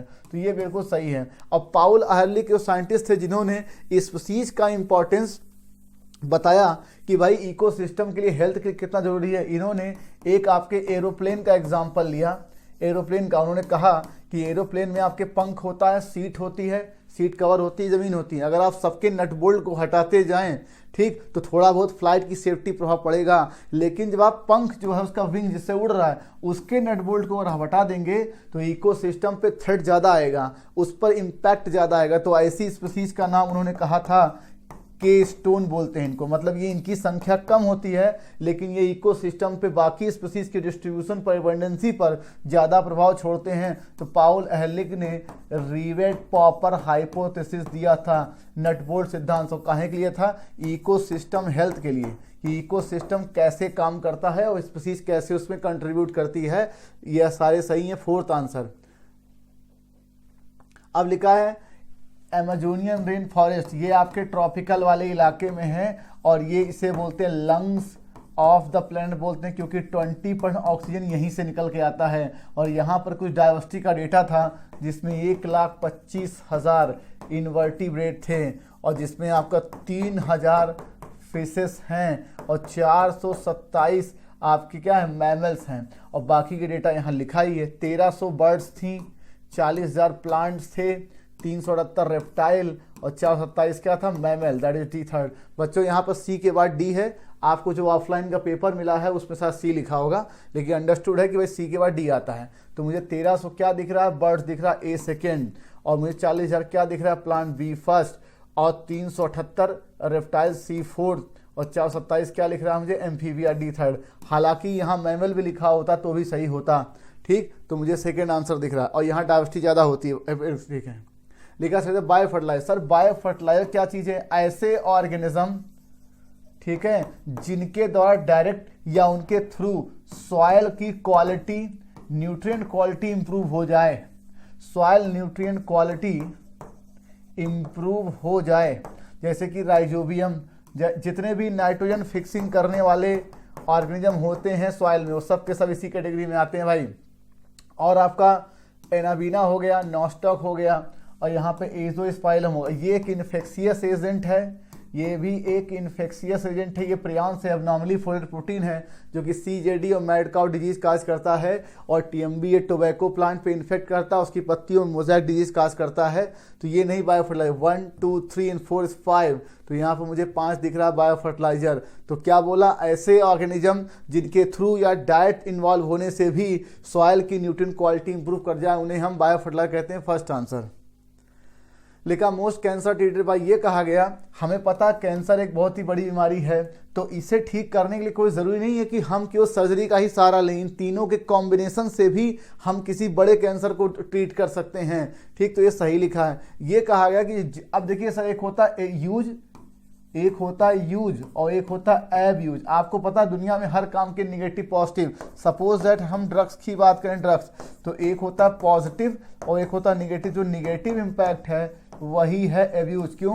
मॉर्फिन का उपयोग जब तक हम ऑपरेशन के बाद एज ए सेडेटिव इस्तेमाल कर रहे हैं पेन किलर के रूप में, तब तक तो आपका यूज है, लेकिन जब उसे आप एज ए ड्रग्स की तरह एज इनहेल कर रहे हैं तो उसे बोलेंगे एब्यूज। समझ गया आप? नशा करने के लिए तो कॉमनली ओपियाइड्स होते हैं, कैनाबिनॉइड्स, और इसके अलावा होता कोका एल्केलॉइड्स या कोकीन जिसको आप बोलते हो, जो कि इरेथ्रोजाइलम कोका से निकलता है, और ओपियाइड जो होता है पेपेरोस सोमनीफेरम, और ये कहाँ से? कैनाबिस सटाइवा से। तो ये ओनली गलत है भाई। तो मुझे पहला सेंटेंस सही दिख रहा है, दूसरा गलत। क्या आ गया आंसर? सेकंड। तो लिखा most cancer treated by combination surgery, radiotherapy and chemotherapy. आप सर ये रेडियोथेरेपी क्या मतलब है? आप रेडिएशन का इस्तेमाल करके बीमारी को ट्रीट करिए, आप केमिकल का इस्तेमाल करके बीमारी को ट्रीट करिए। तो ये सही है, ये गलत है। सेकेंड आंसर लिखा ए पॉपुलेशन विल नॉट एक्जिस्ट। अब पहला समस्या बच्चों कि हार्डी विनबर्ग है क्या चीज़? देखिए मैं कह रहा हूँ ये एक हैबिटेट है। यहाँ पर कैपिटल टी और capital T, small T, small T, small T, ऐसे मैंने हाइपोथेटिकल बना लिया, जैसे कि आप PP, PQ और स्मॉल क्यू मानते थे। मैं कह रहा हूँ कोई बाहर से ना आए, किसी का आई माइग्रेशन ना हो और किसी का ई माइग्रेशन ना हो, जीन फ्लो ना हो, ठीक, जीन का माइग्रेशन भी ना हो, जेनेटिक ड्रिफ्ट ना हो, म्यूटेशन ना हो, और ज़्यादा सेलेक्टेड मैटिंग ना हो, सेक्सुअल रिप्रोडक्शन जो है वो इतनी चीज़ें अगर ना हो, और इनके बीच रैंडम मैटिंग होती रहे, मतलब कभी इनके बीच क्रॉस हो, कभी इनके बीच और कभी इनके बीच। तो क्या हम देखेंगे कि मान लीजिए अभी इनकी संख्या 200 है और अभी इनकी संख्या मान लीजिए 300 है और अभी इनकी संख्या मान लीजिए 100 है, तो 3 2 5 1 6, ये 600 है मान लीजिए। कुछ दिनों के बाद हम देखेंगे इसी हैबिटेट में इनकी संख्या 400 हो चुकी है, इनकी 600, इनकी 200। अगर हम इसको 2 से मल्टीप्लाई कर दें तो ये 2:3:1, और अगर हम इसको 100 से मल्टीप्लाई 2:3:1, तो हम देख रहे हैं कि डोमिनेंट हेटेरोजाइगस और होमोजेसिस का रेशियो अभी भी उतना ही मेंटेन है। क्यों? जिस अनुपात में इन्होंने अपना संख्या बढ़ाई है उसी अनुपात में इनकी भी संख्या बढ़ी है और उसी अनुपात में इनकी भी संख्या बढ़ी है। तो इसका मतलब किसी का भी इवोल्यूशन नहीं हुआ है। क्यों? क्योंकि तरक्की, अमीरी और गरीबी सब कुछ रेफरेंस है। अगर आप 10 लाखपति का कंपैरिजन किसी करोड़पति से करोगे तो करोड़पति गरीब माना जाएगा उसके रेफरेंस में, और 1000 जिनके पास नॉर्मल जिंदगी है वो लाखपति उनसे अमीर है। इसका मतलब अमीर गरीब का होना केवल आपका रेफरेंस पॉइंट है, कौन किससे गरीब है, कौन किससे अमीर है। क्यों? कहते हैं जीतना हारना किसी मनुष्य का व्यक्तिगत गुण कभी नहीं होता। आप किसी के ऊपर जीतते हो, हारते हो तो किसी से हारते हो। मैं कह रहा हूं इन तीनों का रेशियो अभी भी उतना ही मेंटेन है। क्यों? ये 200 थे, 400 हो गए, 300, 600 हो गए, तो तरक्की किसी ने नहीं कही। मतलब ये नॉन इवॉल्विंग स्पीसीज है ये भाई, और हार्डी विनबर्ग अभी भी इक्विलिब्रियम ये मेंटेन है। इसका मतलब Hardy Weinberg equilibrium non evolving species के लिए दिया गया था, और ये डार्विन के बाद लाई गई एक मैथमेटिकल अप्रोच थी इस बात को बताने के लिए कि मैथमेटिकली कैसे हम जस्टिफाई करेंगे कि इवोल्यूशन किसी हैबिटेट में हो रहा है कि नहीं हो रहा है। अब जब तक ये इक्विलिब्रियम मेंटेन है तब तक इवोल्यूशन नहीं हो रहा है, और जैसे इक्विलिब्रियम मेंटेन नहीं रहा या डिस्टर्ब हो गया तो हम बोलेंगे इवोल्यूशन हो रहा है। मान लीजिए इसकी संख्या 200 से 400 होने के बजाय 500 हो जाती, तो जाहिर सी बात है 50 इसका कम हो जाएगा और 50 इसका कम। अब इन तीनों के रेफरेंस में इसका इवोल्यूशन हो गया टीटी वाले का। और इसी बात के लिए आपकी किताब में एक लाइन लिखी है कि भाई साहब आपके पास 3 कैरेक्टर होते हैं, एक होता मीन कैरेक्टर, ठीक, और एक होता है आपका पेरीफेरल कैरेक्टर वैल्यू। तो मैं कह रहा हूं अगर मीन कैरेक्टर वाला केवल बढ़ेगा, ठीक है, मीन कैरेक्टर, उसको बोलेंगे स्टेबलाइजिंग नेचुरल सिलेक्शन। और अगर मान लीजिए पेरीफेरल में से कोई एक, जैसे मान लीजिए एक लार्ज लिया आपने, एक लार्ज और एक लिया डॉर्फ मतलब बहुत छोटा, और एक लिया मीडियम हाइट, ठीक।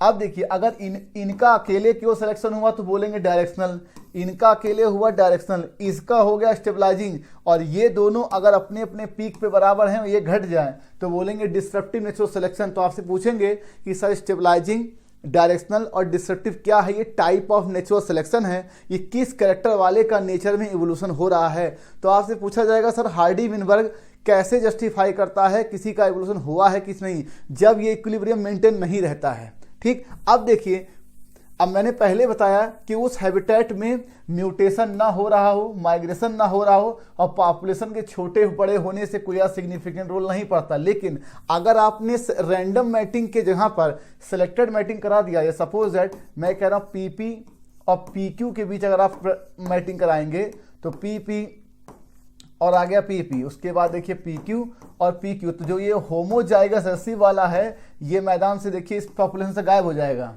ठीक। अब देखिए, अब अगर मैं केवल PQ और QQ का कराऊं तो मैं देख रहा हूं PQ, PQ, QQ, QQ, तो यहाँ पे देखिए होमोजाइगस जो डोमिनेंट वाला वो गायब हो जाएगा मैदान से। तो इसका मतलब अगर आप सिलेक्टेड मैटिंग कराएंगे तो 3 में से केवल 2 ही पॉपुलेशन इवॉल्व करेंगी और बाकी के एक गायब हो जाएगा जनरेशन। तो रैंडम मैटिंग होने से क्या होता है, कभी इसका इससे मैटिंग होता है, ठीक है। देखिए capital P capital P capital P capital small q, कभी इनके बीच मैटिंग होगा, कभी इनके बीच, कभी इनके बीच, और कभी इनके बीच, कभी इनके बीच, तो इसी को बोलते हैं रैंडम मैटिंग। तो सेलेक्टेड मैटिंग कराने से जो हार्डी-विनबर्ग का इक्विलिब्रियम है वो डिस्टर्ब हो जाता है। यही सही है, मेट सेलेक्टिवली, फर्स्ट आंसर। अब लिखा मैंने फॉलोइंग इपोच। अब ये समस्या सर ये है क्या, आपको बताया गया था कि जियोलॉजिकल टाइम स्केल, ठीक। ये किस वजह से, आपने जिंदगी में आप जानते हैं सबसे नॉर्मल जो आप पढ़ते हो आवर से छोटा होता है मिनट, उसके बाद आप पढ़ते हैं सेकेंड, ऐसे ही सबसे बड़ा होता है एरा, और उससे छोटा होता है पीरियड, और पीरियड छोटा होता है इपोच। तो ये तीनों हैं क्या, ये जियोलॉजिकल टाइम स्केल जो हमारे अतीत में जितनी इवोल्यूशनरी टाइम थी, जब से पृथ्वी का निर्माण हुआ, यूनिवर्स का निर्माण हुआ, तब से लेके अब तक के इन टाइम को डिवाइड करने के लिए एरा। तो एरा भी कई होते हैं भाई, A square, P square, MC, azoic, archaeozoic, palaeozoic, proterozoic, palaeozoic. तो आपकी NCERT में पैलियोजोइक से ही दिया गया है, और उसके बाद ये होता है मियोजोइक, और उसके बाद होता है सीनोजोइक। अब देखिए पैलियोजोइक में होते हैं 6 पीरियड्स, कॉस, DCP, Cambrian, Ordovician, Silurian, Devonian, Carboniferous, ठीक है, और पर्मियन। तो पर्मियन और कार्बोनीफेरस ये एक प्रकार के पीरियड हैं किसके, पैलियोजोइक एरा के। और मीजोजोइक के 3 पीरियड होते हैं, याद रखिएगा, ट्राइएसिक, जुरासिक और क्रिटेशियस, ठीक। ये 3 पीरियड होते हैं, जिसका क्रिटेशियस किसका पीरियड है, मीजोइक का, और सीनोजोइक का होता है क्वार्टरनरी और होता है टर्शियरी। ये 2 पीरियड होते हैं। अब इन पीरियड्स के फर्दर जब टाइम डिवाइड करेंगे तो वो होगा आपका इपोच। तो इपोच क्या है, इनमें से कोई इपोच नहीं है, दैट इज 4th आंसर। आपके NCERT में जहां जियोलॉजिकल टाइम स्केल लिखा है वहां ब्रैकेट में देखिए इपोच, एरा, पीरियड लिखा हुआ, तो मैंने सिर्फ इतना ही पूछा। इसके बाद अगर हम कुछ पूछेंगे इसके बाद तो वो कोड से बाहर चला जाएगा। हमने सिर्फ ये पूछा भाई इपोच क्या है, तो आप बताएंगे एक प्रकार का जियोलॉजिकल टाइम स्केल को मापने के लिए ये टाइम पीरियड है। ये सभी टाइम पीरियड हैं, मतलब ये एरा और आपके पीरियड और इपोच। तो जैसे आपका आवर, मिनट और सेकंड होता है, वैसे ही जैसे आप समझ लीजिए कि महीना, सप्ताह और दिन होते हैं, तो वैसे ये 3 चीजें ये भी हैं। तो ये सब के सब पीरियड हैं, ये इपोच नहीं है, 4th आंसर। लिखा हुआ फॉज absent atmosphere at time origin of life. एक बार बता दीजिए, आप comment the ammonia hydrogen CH4, ये आपके स्टैनले मिलर प्रयोग में जब कॉस्मिक इवोल्यूशन हो रहा था यूनिवर्स की, तो ये सारे केमिकल लिए गए थे। लेकिन आपको पता है कि दुनिया में सबसे पहले आप कीमो हेटरोट्राफ, कीमो ऑटोट्राफ, फिर आर्की बैक्टीरिया दुनिया में आया, और आर्की बैक्टीरिया ऑक्सीजन इवोल्यूशन नहीं था। इसका मतलब ऑक्सीजन उस समय नहीं था। नेचर कैसा था, रिड्यूसिंग था भाई, नेचर रिड्यूसिंग था उस वक्त जब इवोल्यूशन हुआ है। अब जब साइनो बैक्टीरिया दुनिया में आया है बच्चों, साइनोबैक्टीरिया, तब इसने ऑक्सीजन निकाला है और इसने पूरे एटमॉस्फेयर को ऑक्सीडेशन या ऑक्सीडाइजिंग कर दिया। ठीक, अब ऑक्सीजन आ गया नेचर में तो इवोल्यूशन बहुत तेजी से होने लगा, लेकिन साइनोबैक्टीरिया के पहले जो नेचर था वो रिड्यूसिंग था। क्यों? आर्कीबैक्टीरिया और आपके जो कीमो हेटरोट्रॉफ कीमो ऑटोट्रॉफ थे वो सब के सब बिना ऑक्सीजन के सर्वाइव कर रहे, ध्यान रखिएगा।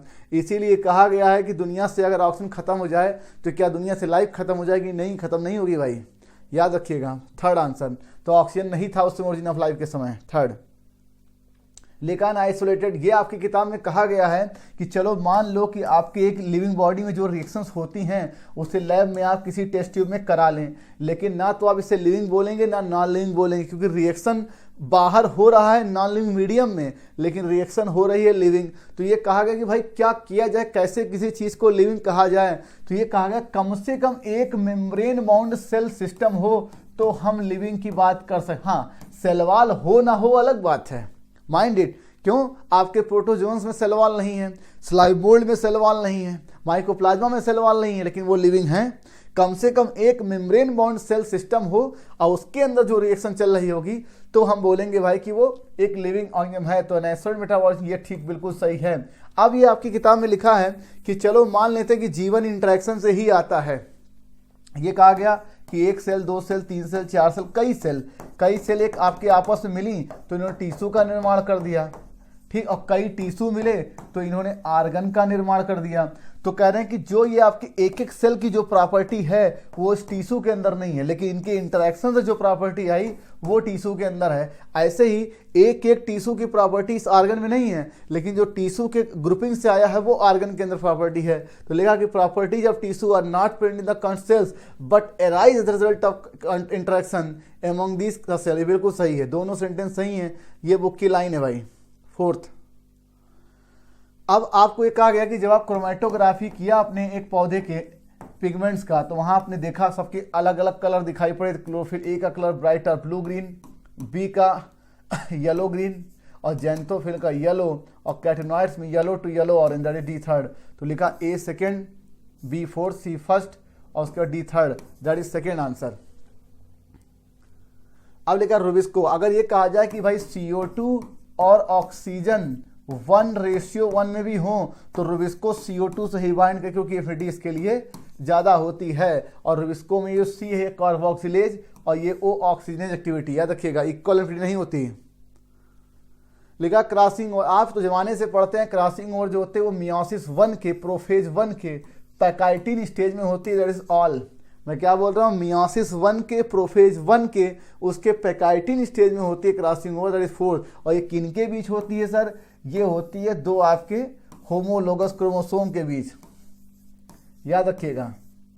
ठीक, ये होती है। अब देखिए कमाल की बात, ये दोनों सिस्टर क्रोमेटिड्स और ये दोनों नॉन सिस्टर क्रोमेटिड, इसीलिए आपके PYQ में क्वेश्चन है, आप बोलेंगे क्रॉसिंग ओवर किनके बीच होती है?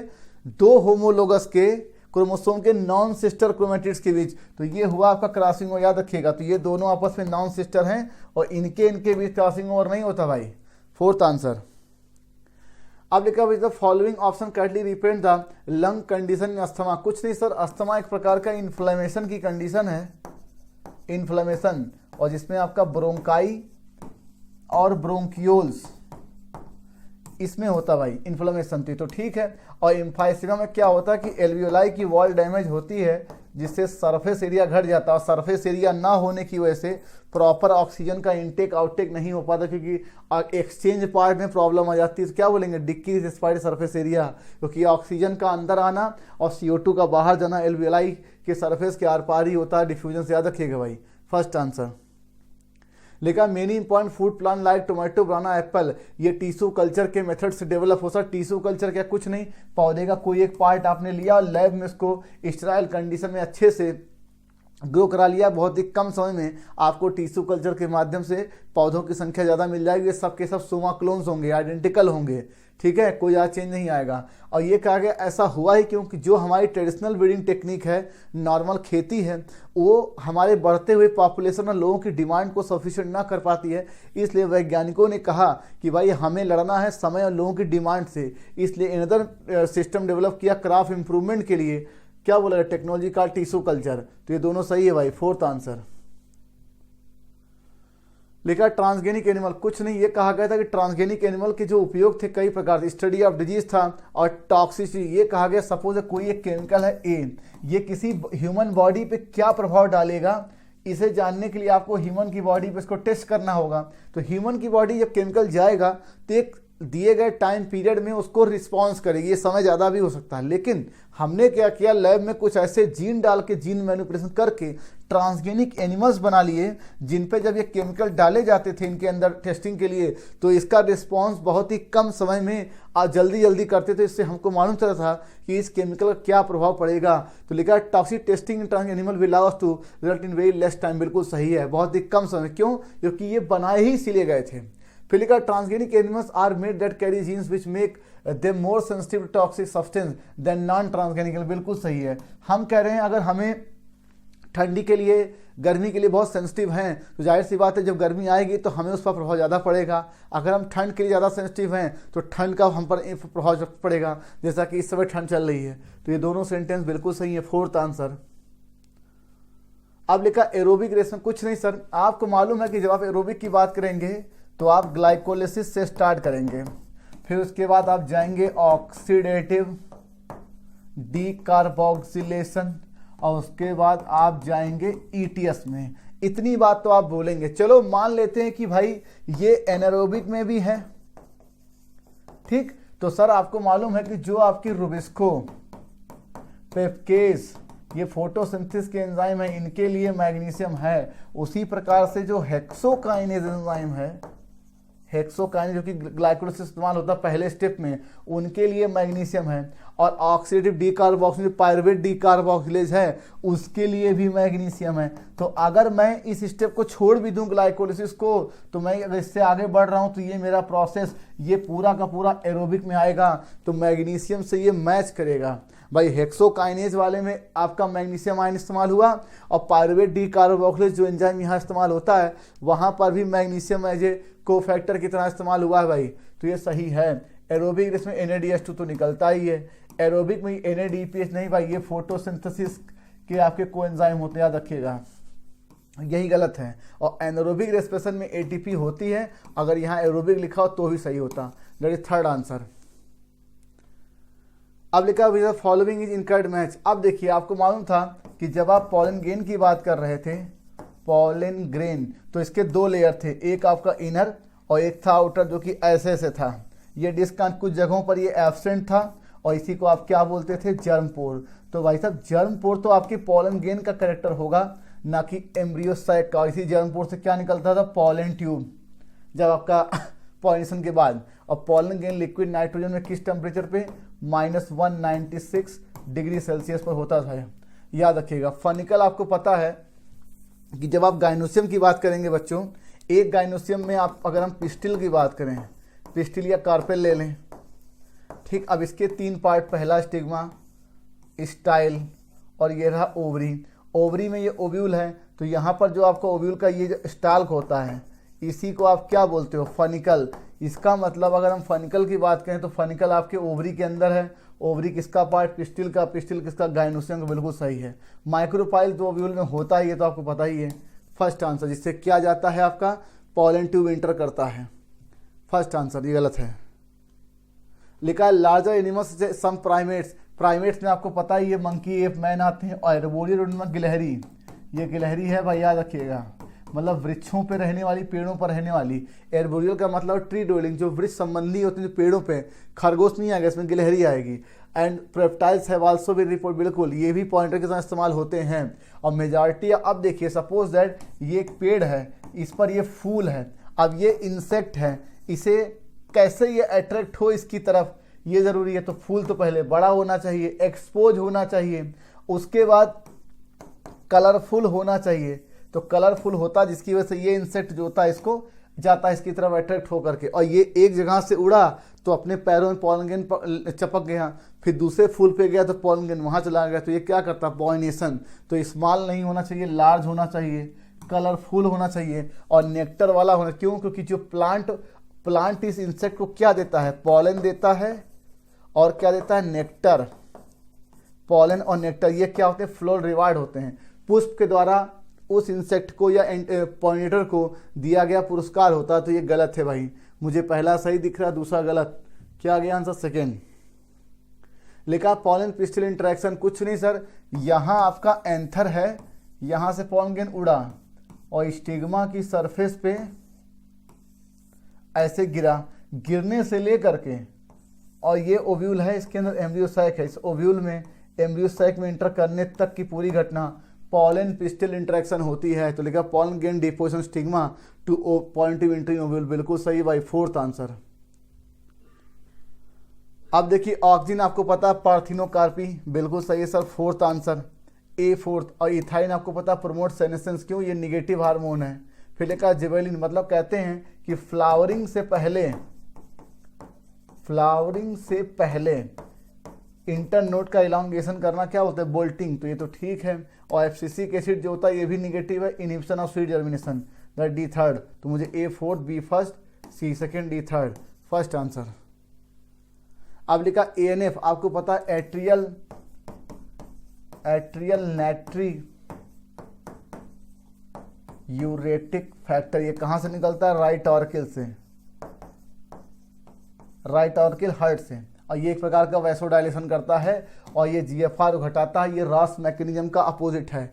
अब ADH वैसो AC, अब देखिए ADH वैसो का कह सकते हैं, लेकिन इसको हम इससे मैच कराएं, क्यों, क्योंकि एंजियोटेंसिन सेकेंड जो वैसो कांस्टेंट है भाई, तो ये इससे मैच करेगा। एक से डेट हम क्या निकालते हैं, यूरिन। अब सर एंजियोटेंसिन सेकेंड क्या चीज़ है, रॉस मैकेनिज्म में जो आपने पढ़ा है रॉस, इसमें रेनिन एंजियोटेंसिन एल्डोस्टेरोन सिस्टम, तो ये एंजियोटेंसिन है। सबसे पहले जो होता है वो एंजियोटेंसिन होता है, एंजियोटेंसिन फर्स्ट में चेंज होता है किससे, रेनिन के माध्यम से, फिर एंजियोटेंसिन सेकंड बनेगा। और एंजियोटेंसिन सेकंड जो होता है एक प्रकार का वैसोकॉन्ट होता है, और साथ ही साथ ये आपके जोना ग्लोमेरुलोसा एडनल कॉर्टेक्स की एक लेयर होती है, उस पर काम करता है। इससे कौन सा हार्मोन निकालता है, एल्डोस्टेरोन। एल्डोस्टेरोन काम करता है DCT पे, वहाँ से क्या निकालेगा, सोडियम और पानी, जिससे आपका GFR क्या होगा, बढ़ेगा, ब्लड प्रेशर बढ़ेगा। ठीक है भाई, तो मुझे ये फोर्थ दिख रहा है, B first, C second, D third, that is second answer. लिखा neural signal through the sympathetic, कुछ नहीं, हमें मालूम है कि जब हम ऑटोनोमिक नर्वस सिस्टम की बात करते हैं तो इसमें सेंट्रल नर्वस सिस्टम का कंट्रोल इनवॉलंटरी ऑर्गन पर होता है, इनवॉलंटरी ऑर्गन पे होता है। अब इसमें दो बातें, नॉर्मल कंडीशन में काम करने वाला पैरासिम्पैथेटिक और इमरजेंसी में सब कुछ बढ़ाएगा तो क्या बोलेंगे, सिंपैथेटिक। तो पैरासिम्पैथेटिक तो भाई डिक्रीज करेगा पहली बार रेट ऑफ हार्ट बीट को।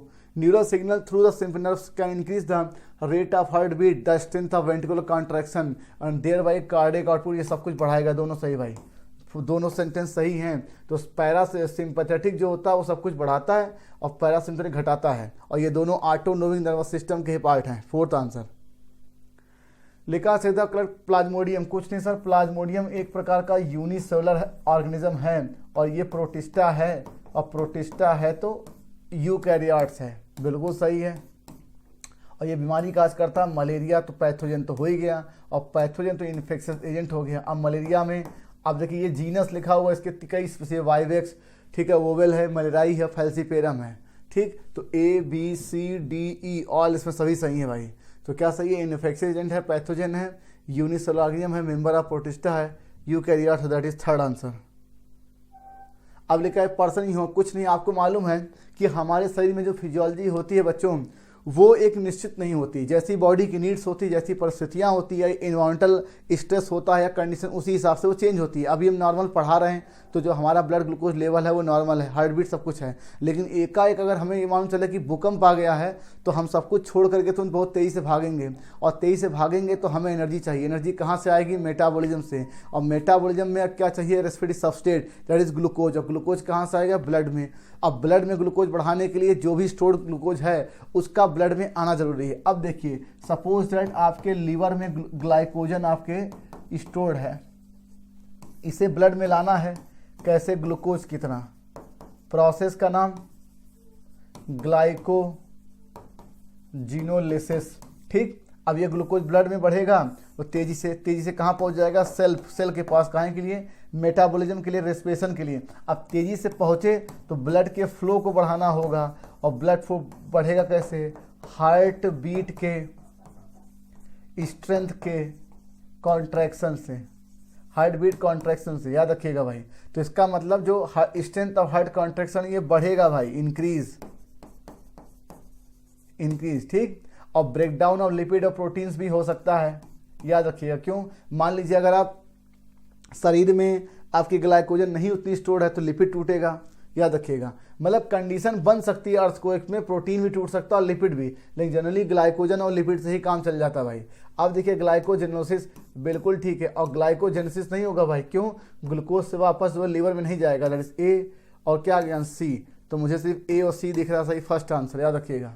तो breakdown of lipid and proteins ये दोनों सही है भाई। अब आप कहोगे सर प्रोटीन नहीं, प्रोटीन भी एज ए रेस्पायरेटरी सब्सटेंस इस्तेमाल हो सकता है, ऐसा आपकी बुक नहीं कहा है। ए और सी फर्स्ट आंसर लिखा। Set the only endocrine glands. अब देखिए ovary, primary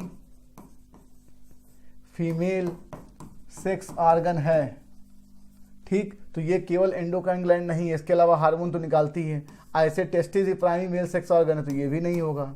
heart blood circulation में काम आता है, इसके अलावा अभी आपने देखा कि एएनएफ निकालता, तो ये भी केवल एंडोक्राइन नहीं। हाँ, थायराइड और एंडोक्राइन है। किडनी से कौन सा हार्मोन निकलता सर? इरेथ्रोपोएटिन,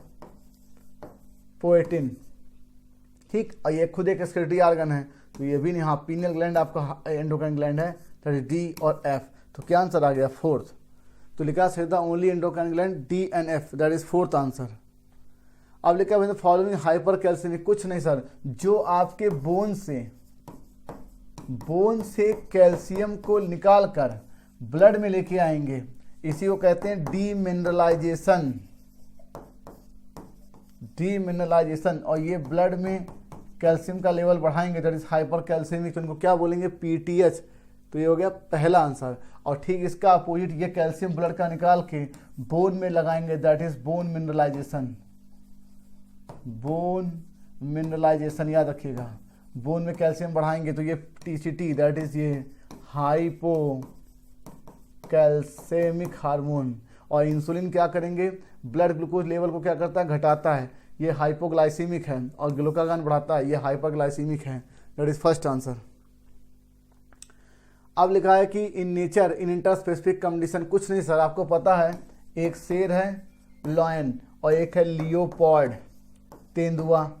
सपोज दैट एक आपका कैटिल है, कैटिल, इन दोनों ने अगर इसी को अप्रोच किया खाने के लिए तो इन दोनों में कंपटीशन हो जाएगा। समझ रहे हैं आपको? मैं कैटिल है, मान लीजिए कोई गाय भैंस है, दोनों इसी को खाने के लिए अप्रोच कर रहे हैं, तो क्या वो कंपटीशन होगा? तो कंपटीशन होगा तो या तो ये बचेंगे या तो ये बचेंगे, कार्निवोरस दोनों हैं। लेकिन अब केस दूसरा है, एक ने कहा लॉयन ने कि हम कैटिल खा लेते हैं और एक ने कहा कि हम दूसरा डियर हिरन खा लेते हैं। तो इसका मतलब एक ने बड़े जानवर खाए, एक ने छोटे जानवर, तो इसी को बोलते हैं रिसोर्स पार्टीशनिंग, ठीक। तो कंपटीशन से बचने के लिए बहुत से ऐसे जगह देखे गए जहां पर रिसोर्स पार्टीशनिंग हो जाती है। तो क्या लिखा है कि they point out that species facing competition might evolve mechanism that promote coexist, मतलब दोनों इवॉल्व हो रहे हैं भाई, खाना सबको हर्बीवोरस जानवर को, तो इसने कहा हम ये खाएंगे, इसने कहा हम ये खाएंगे। ऐसे ही आप देखिए मैकार्थर एक साइंटिस्ट है जिनने वार्बलर्स का एग्जाम्पल दिया और इन्हें कहा कि एक ही पेड़ पे 5 प्रकार की जो स्पीसीज की जो पक्षियों की जातियां थी वो सर्वाइव करेंगी। क्यों? किसी ने सीड खाया, किसी ने पत्ते खाए, किसी ने उस पर ग्रे ग्रे कीड़े खा लिए। अब सब लोग कीड़े ही खा लेना। आप अपने घर में देखिए कि अगर दाल चावल, मान लीजिए रोटी बनी है केवल, अब सब दाल चावल रोटी सब्जी है और ये कहा गया कि सबको मिला के 5 लोग को खाना है, तो अगर 5 लोग केवल रोटी ही रोटी खाएंगे तो कंपटीशन होगा, बाकी लोग खाना मिलेगा नहीं। तो कुछ लोगों ने कहा भाई हम चावल खा लेते हैं, कुछ ने कहा हम दाल खा लेते हैं, कुछ ने कहा भाई हम रोटी खा लेते हैं। तो सब लोग इसी को बोलते हैं resource partitioning, that is second answer. अब लिखा है the following animals are you tasty, कहते हैं कि वैसे तो वैक्सीन की टेस्टिंग आप करते हैं माइस पे और 95% जो आपके ट्रांसगेनिक एनिमल होते हैं वो माइस ही होते हैं, याद रखिएगा। चूहा, ठीक, सही है। लेकिन जब बैचेस बन जाते हैं और उन बैचेस को मार्केट में उतारना होता तो मंकी पे जरूर टेस्ट करते, याद रखिएगा। सेफ्टी ऑफ बैचेस क्या बोलेंगे? मंकी। अब लिखा following structure to male cockroach, कुछ नहीं सर, मेल काकरोच में एनल स्टाइल होता है, आपको पता है। गोनेपोफाइसिस में आप मेल और फीमेल दोनों के लिए है और एनल सर्काई मेल और फीमेल दोनों के लिए, लेकिन जो स्पर्मेथिका है वो आपका फीमेल में। अब कमाल की बात देखिए, स्पर्मेटोफोर, ये दोनों आपके मेल में हैं और स्पर्मेथिका फीमेल में। क्यों? जब मेल से कॉपुलेशन हो करके फीमेल में स्पर्मेटोफोर जाता है तो इन्हीं में स्टोर होता है, याद रखिएगा, एक पेयर स्पर्मेथिका में। तो ये मेल काकरोच से इसका कोई संबंध नहीं है। लिखा all tissue except epidermis and vascular. कहा गया था कि स्ट्रक्चर एंड लोकेशन के आधार पे 3 प्रकार के टिश्यू सिस्टम दिए गए थे, एपिडर्मल, ग्राउंड और वेस्कुलर। तो कहा गया कि एपिडर्मिस और वेस्कुलर बंडल को छोड़ के जितने भी टिश्यू होंगे वो सब के सब ग्राउंड टिश्यू होंगे, जैसे कि पैनकाइमा, कोलनकाइमा, स्केनकाइमा, मेसोफिल, ये सब के सब ग्राउंड टिश्यू होंगे। Third answer. कहा गया वी नो दैट, आपको पता है कि भाई जाइलम और फ्लोएम एक कॉम्प्लेक्स टिश्यू हैं। इनके 3 पार्ट आपके, पहला ट्रैकेट्स, वेसल्स, फाइबर, पैरेन्काइमा, इतने होते हैं। अगर हम इसकी बात करें, सीप ट्यूब एलिमेंट्स और आपके कंपेनियन सेल्स और आपका पैरेन्काइमा और फाइबर। अब ध्यान से देखिए, ये 3 कंपोनेंट आपके नॉन लिविंग हैं जाइलम के, ये वाला कंपोनेंट मुझे लिविंग दिख रहा है और ये 3 कंपोनेंट आपके लिविंग हैं, ठीक। और जो फाइबर है ये नॉन लिविंग है। इतना हमको समझ में आया। अब ये कहा जा रहा है क्वेश्चन कि what is total number of living component. कुछ नहीं, यहाँ जाइलम से 1 कंपोनेंट लिविंग है और फ्लोएम में 3, तो 3 और 1 कितने हो गए आपके लिविंग के? 4। अब कमाल की बात देखिए, अगर आपसे देखो तो 1 2 3 जाइलम के 3 कंपोनेंट आपके नॉन लिविंग हैं और फ्लोएम के 1 नॉन लिविंग। तो अगर क्वेश्चन ये पूछा जाए कि what is the total non living component xylem for phloem की, क्या तो भी 4 ही होगा। याद रखिएगा, लिविंग और नॉन लिविंग दोनों ही 4 होंगे। That is third answer. तो प्यारे बच्चों, सेशन यहीं से खत्म हुआ। कमेंट बॉक्स में बताइए कि सेशन आपको कैसा लगा और बढ़ चढ़ के टेस्ट सीरीज में हिस्सा लीजिए। मिलते हैं हम लोग अपने सेशन में। और जाने से पहले कुछ बातें, मान लीजिए अगर सपोज आपने आज ये क्वेश्चन देखा, सबसे बड़ी समस्या, जैसे मान लीजिए आपने क्वेश्चन देखा तो आपका ये सवाल किसी कारण से गलत हो गया, लेकिन अब आपने मान लीजिए गलत हो ही गया, तो आज आपने सीख लिया ना कि जाइलम और फ्लोएम दोनों के लिए अगर हम बात करेंगे तो दोनों के 4 कंपोनेंट दोनों को मिला के लिविंग और नॉन लिविंग है। फिर मैंने ये सीखा कि जाइलम के 3 कंपोनेंट नॉन लिविंग है, 1 लिविंग है। मैंने ये सीखा कि 3 कंपोनेंट फ्लोएम के लिविंग है, 1 नॉन लिविंग है। कौन लिविंग है कौन नॉन लिविंग, एक सवाल के गलत होने से अगर इतनी बातें आप सीख रहे हैं तो क्या आपका सवाल गलत हो जाए तो क्या गलत है? बिल्कुल नहीं गलत है बच्चों। नेचुरल सिलेक्शन यही कहता है 100% कोई भी स्पीसीज नेचर में सर्वाइव नहीं करती, कोई मेजॉरिटी में होती, कोई माइनॉरिटी में होती है, और आइडियल चीज़ नेचर में कभी एग्जिस्ट ही नहीं करती। याद रखिएगा, हम केवल कल्पना करते हैं। आप हर पेपर को देने के बाद को सर मेरे यहाँ 90 सही होने चाहिए थे, सर मुझे यहाँ 720 लाना था, लेकिन नहीं आ रहा है, तो क्या आप तैयारी करना छोड़ देंगे? या नीट में जब सिलेक्शन होता है जिसके 650 पे, 660 पे, 670 पे, उसके 720 तो नहीं है, तो क्या वो तैयारी करना छोड़ दें? नहीं, आप केवल प्रयास करिए, आप केवल अप्रोच करिए, जो हमारा मैक्सिमम गोल है, जितना आप पा सके वही आपकी उपलब्धि है। तो सर मैं कह रहा हूँ अगर एक सवाल मेरा गलत हो गया, 3 कंपोनेंट आपके नॉन लिविंग है, 1 लिविंग है, 3 लिविंग है, 1 नॉन लिविंग है, कौन लिविंग है कौन नॉन लिविंग, इतनी इन्फॉर्मेशन मैंने गलत होने के बाद बहुत बारीकी से चेक किया। मान लीजिए फ्यूचर में आपसे क्वेश्चन पूछ लिया जाए कि इनमें से कौन सा कंपोनेंट जाइलम का नॉन लिविंग है, तो आप बता लेंगे। मान लीजिए फ्यूचर में आपसे पूछा जाए कि इनमें से कौन सा कंपोनेंट लिविंग है, तो आप बता लेंगे। तो इसका मतलब एक सवाल गलत होने से, जो आप देखिए, सवाल गलत होने के बाद जो जागरूकता, जो सजगता आपकी ज़िंदगी में आती है वो मूल्यवान है, वो महत्वपूर्ण है। सवाल गलत होने के बाद जो जागरूकता और जो आपके जीवन में जागरूकता, सजगता आती है कि यार मुझे और अच्छा करना चाहिए था, यही है डे बाय डे अपनी ज़िंदगी को बेहतर बनाना, क्योंकि इसी से ज़िंदगी में उत्साह आता है, इसी से ज़िंदगी में उमंग आता है। लेकिन सर सवाल गलत होने के बाद जो बेचैनी ज़िंदगी में आ रही है वो क्या है? वो आपकी ओवर थिंकिंग है। ये ओवर थिंकिंग आज के यूथ जनरेशन की बहुत बड़ी समस्या है। इसे बोलते हैं आपकी कल्पनाओं की दुनिया। आपका एक सवाल गलत हो गया, सर आज हम 90 सोचे गए थे, हमारे 85 सही हुए। देखिए पिछले पेपर में सर आज 12 गलत हो गया, क्या होगा, सिलेक्शन कैसे होगा, क्या नहीं होगा? तो प्यारे बच्चों, समस्या आपके ओवर थिंकिंग की है।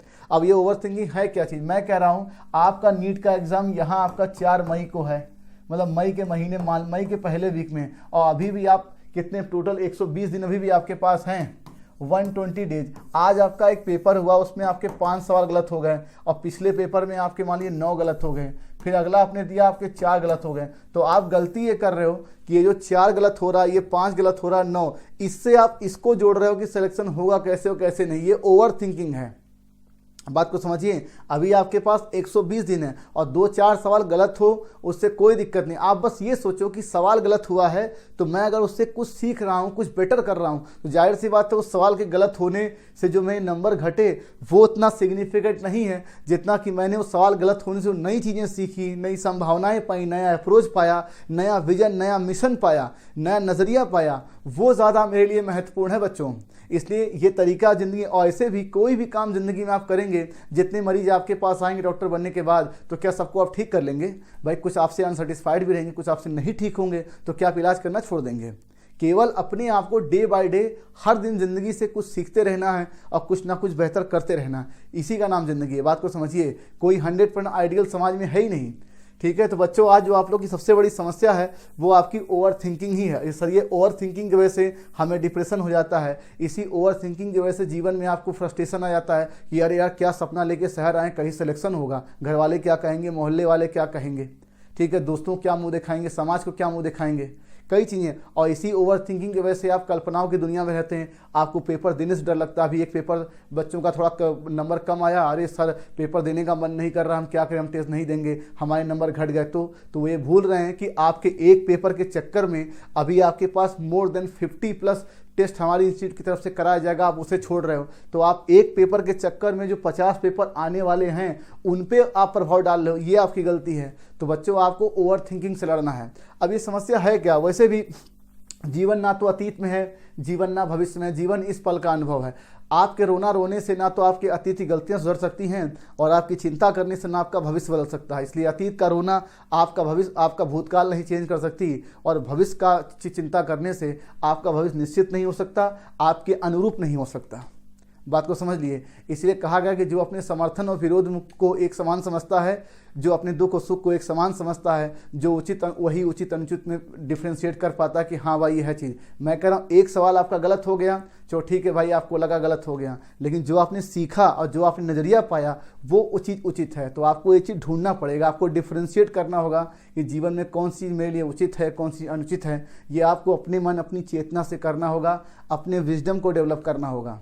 बात को समझिए। तो सारी समस्या आपके बच्चों जीवन में आपके किस चीज़ की समस्या है? आपकी ओवर थिंकिंग की समस्या है। तो ये ओवर थिंकिंग ही है जो आपको बेचैनी दे रही है। ये ओवर थिंकिंग है जो रात में आपको डिप्रेशन देती है कि सर कल टेस्ट कैसा होगा। अरे सर कुछ बच्चे तो मुझसे पूछ रहे हैं सर कि कल का टेस्ट कठिन तो नहीं है। अरे पेपर कभी कठिन और आसान होता ही नहीं है। कठिन अगर आपके लिए है तो हज़ारों लाखों के लिए भी कठिन है, और अगर आपके लिए आसान है तो हज़ारों लाखों के लिए आसान है, क्योंकि पेपर तो सबको देख के बनाया गया ना। ठीक है, तो इसलिए पेपर का टफ और आसान कोई उतना महत्व नहीं रखता। आपको आता था नहीं आता था ये मायने रखता है। तो प्यारे बच्चों मिलते हैं हम लोग अपने अगले सेशन में। ठीक है, okay, thank you for watching the video, bye bye.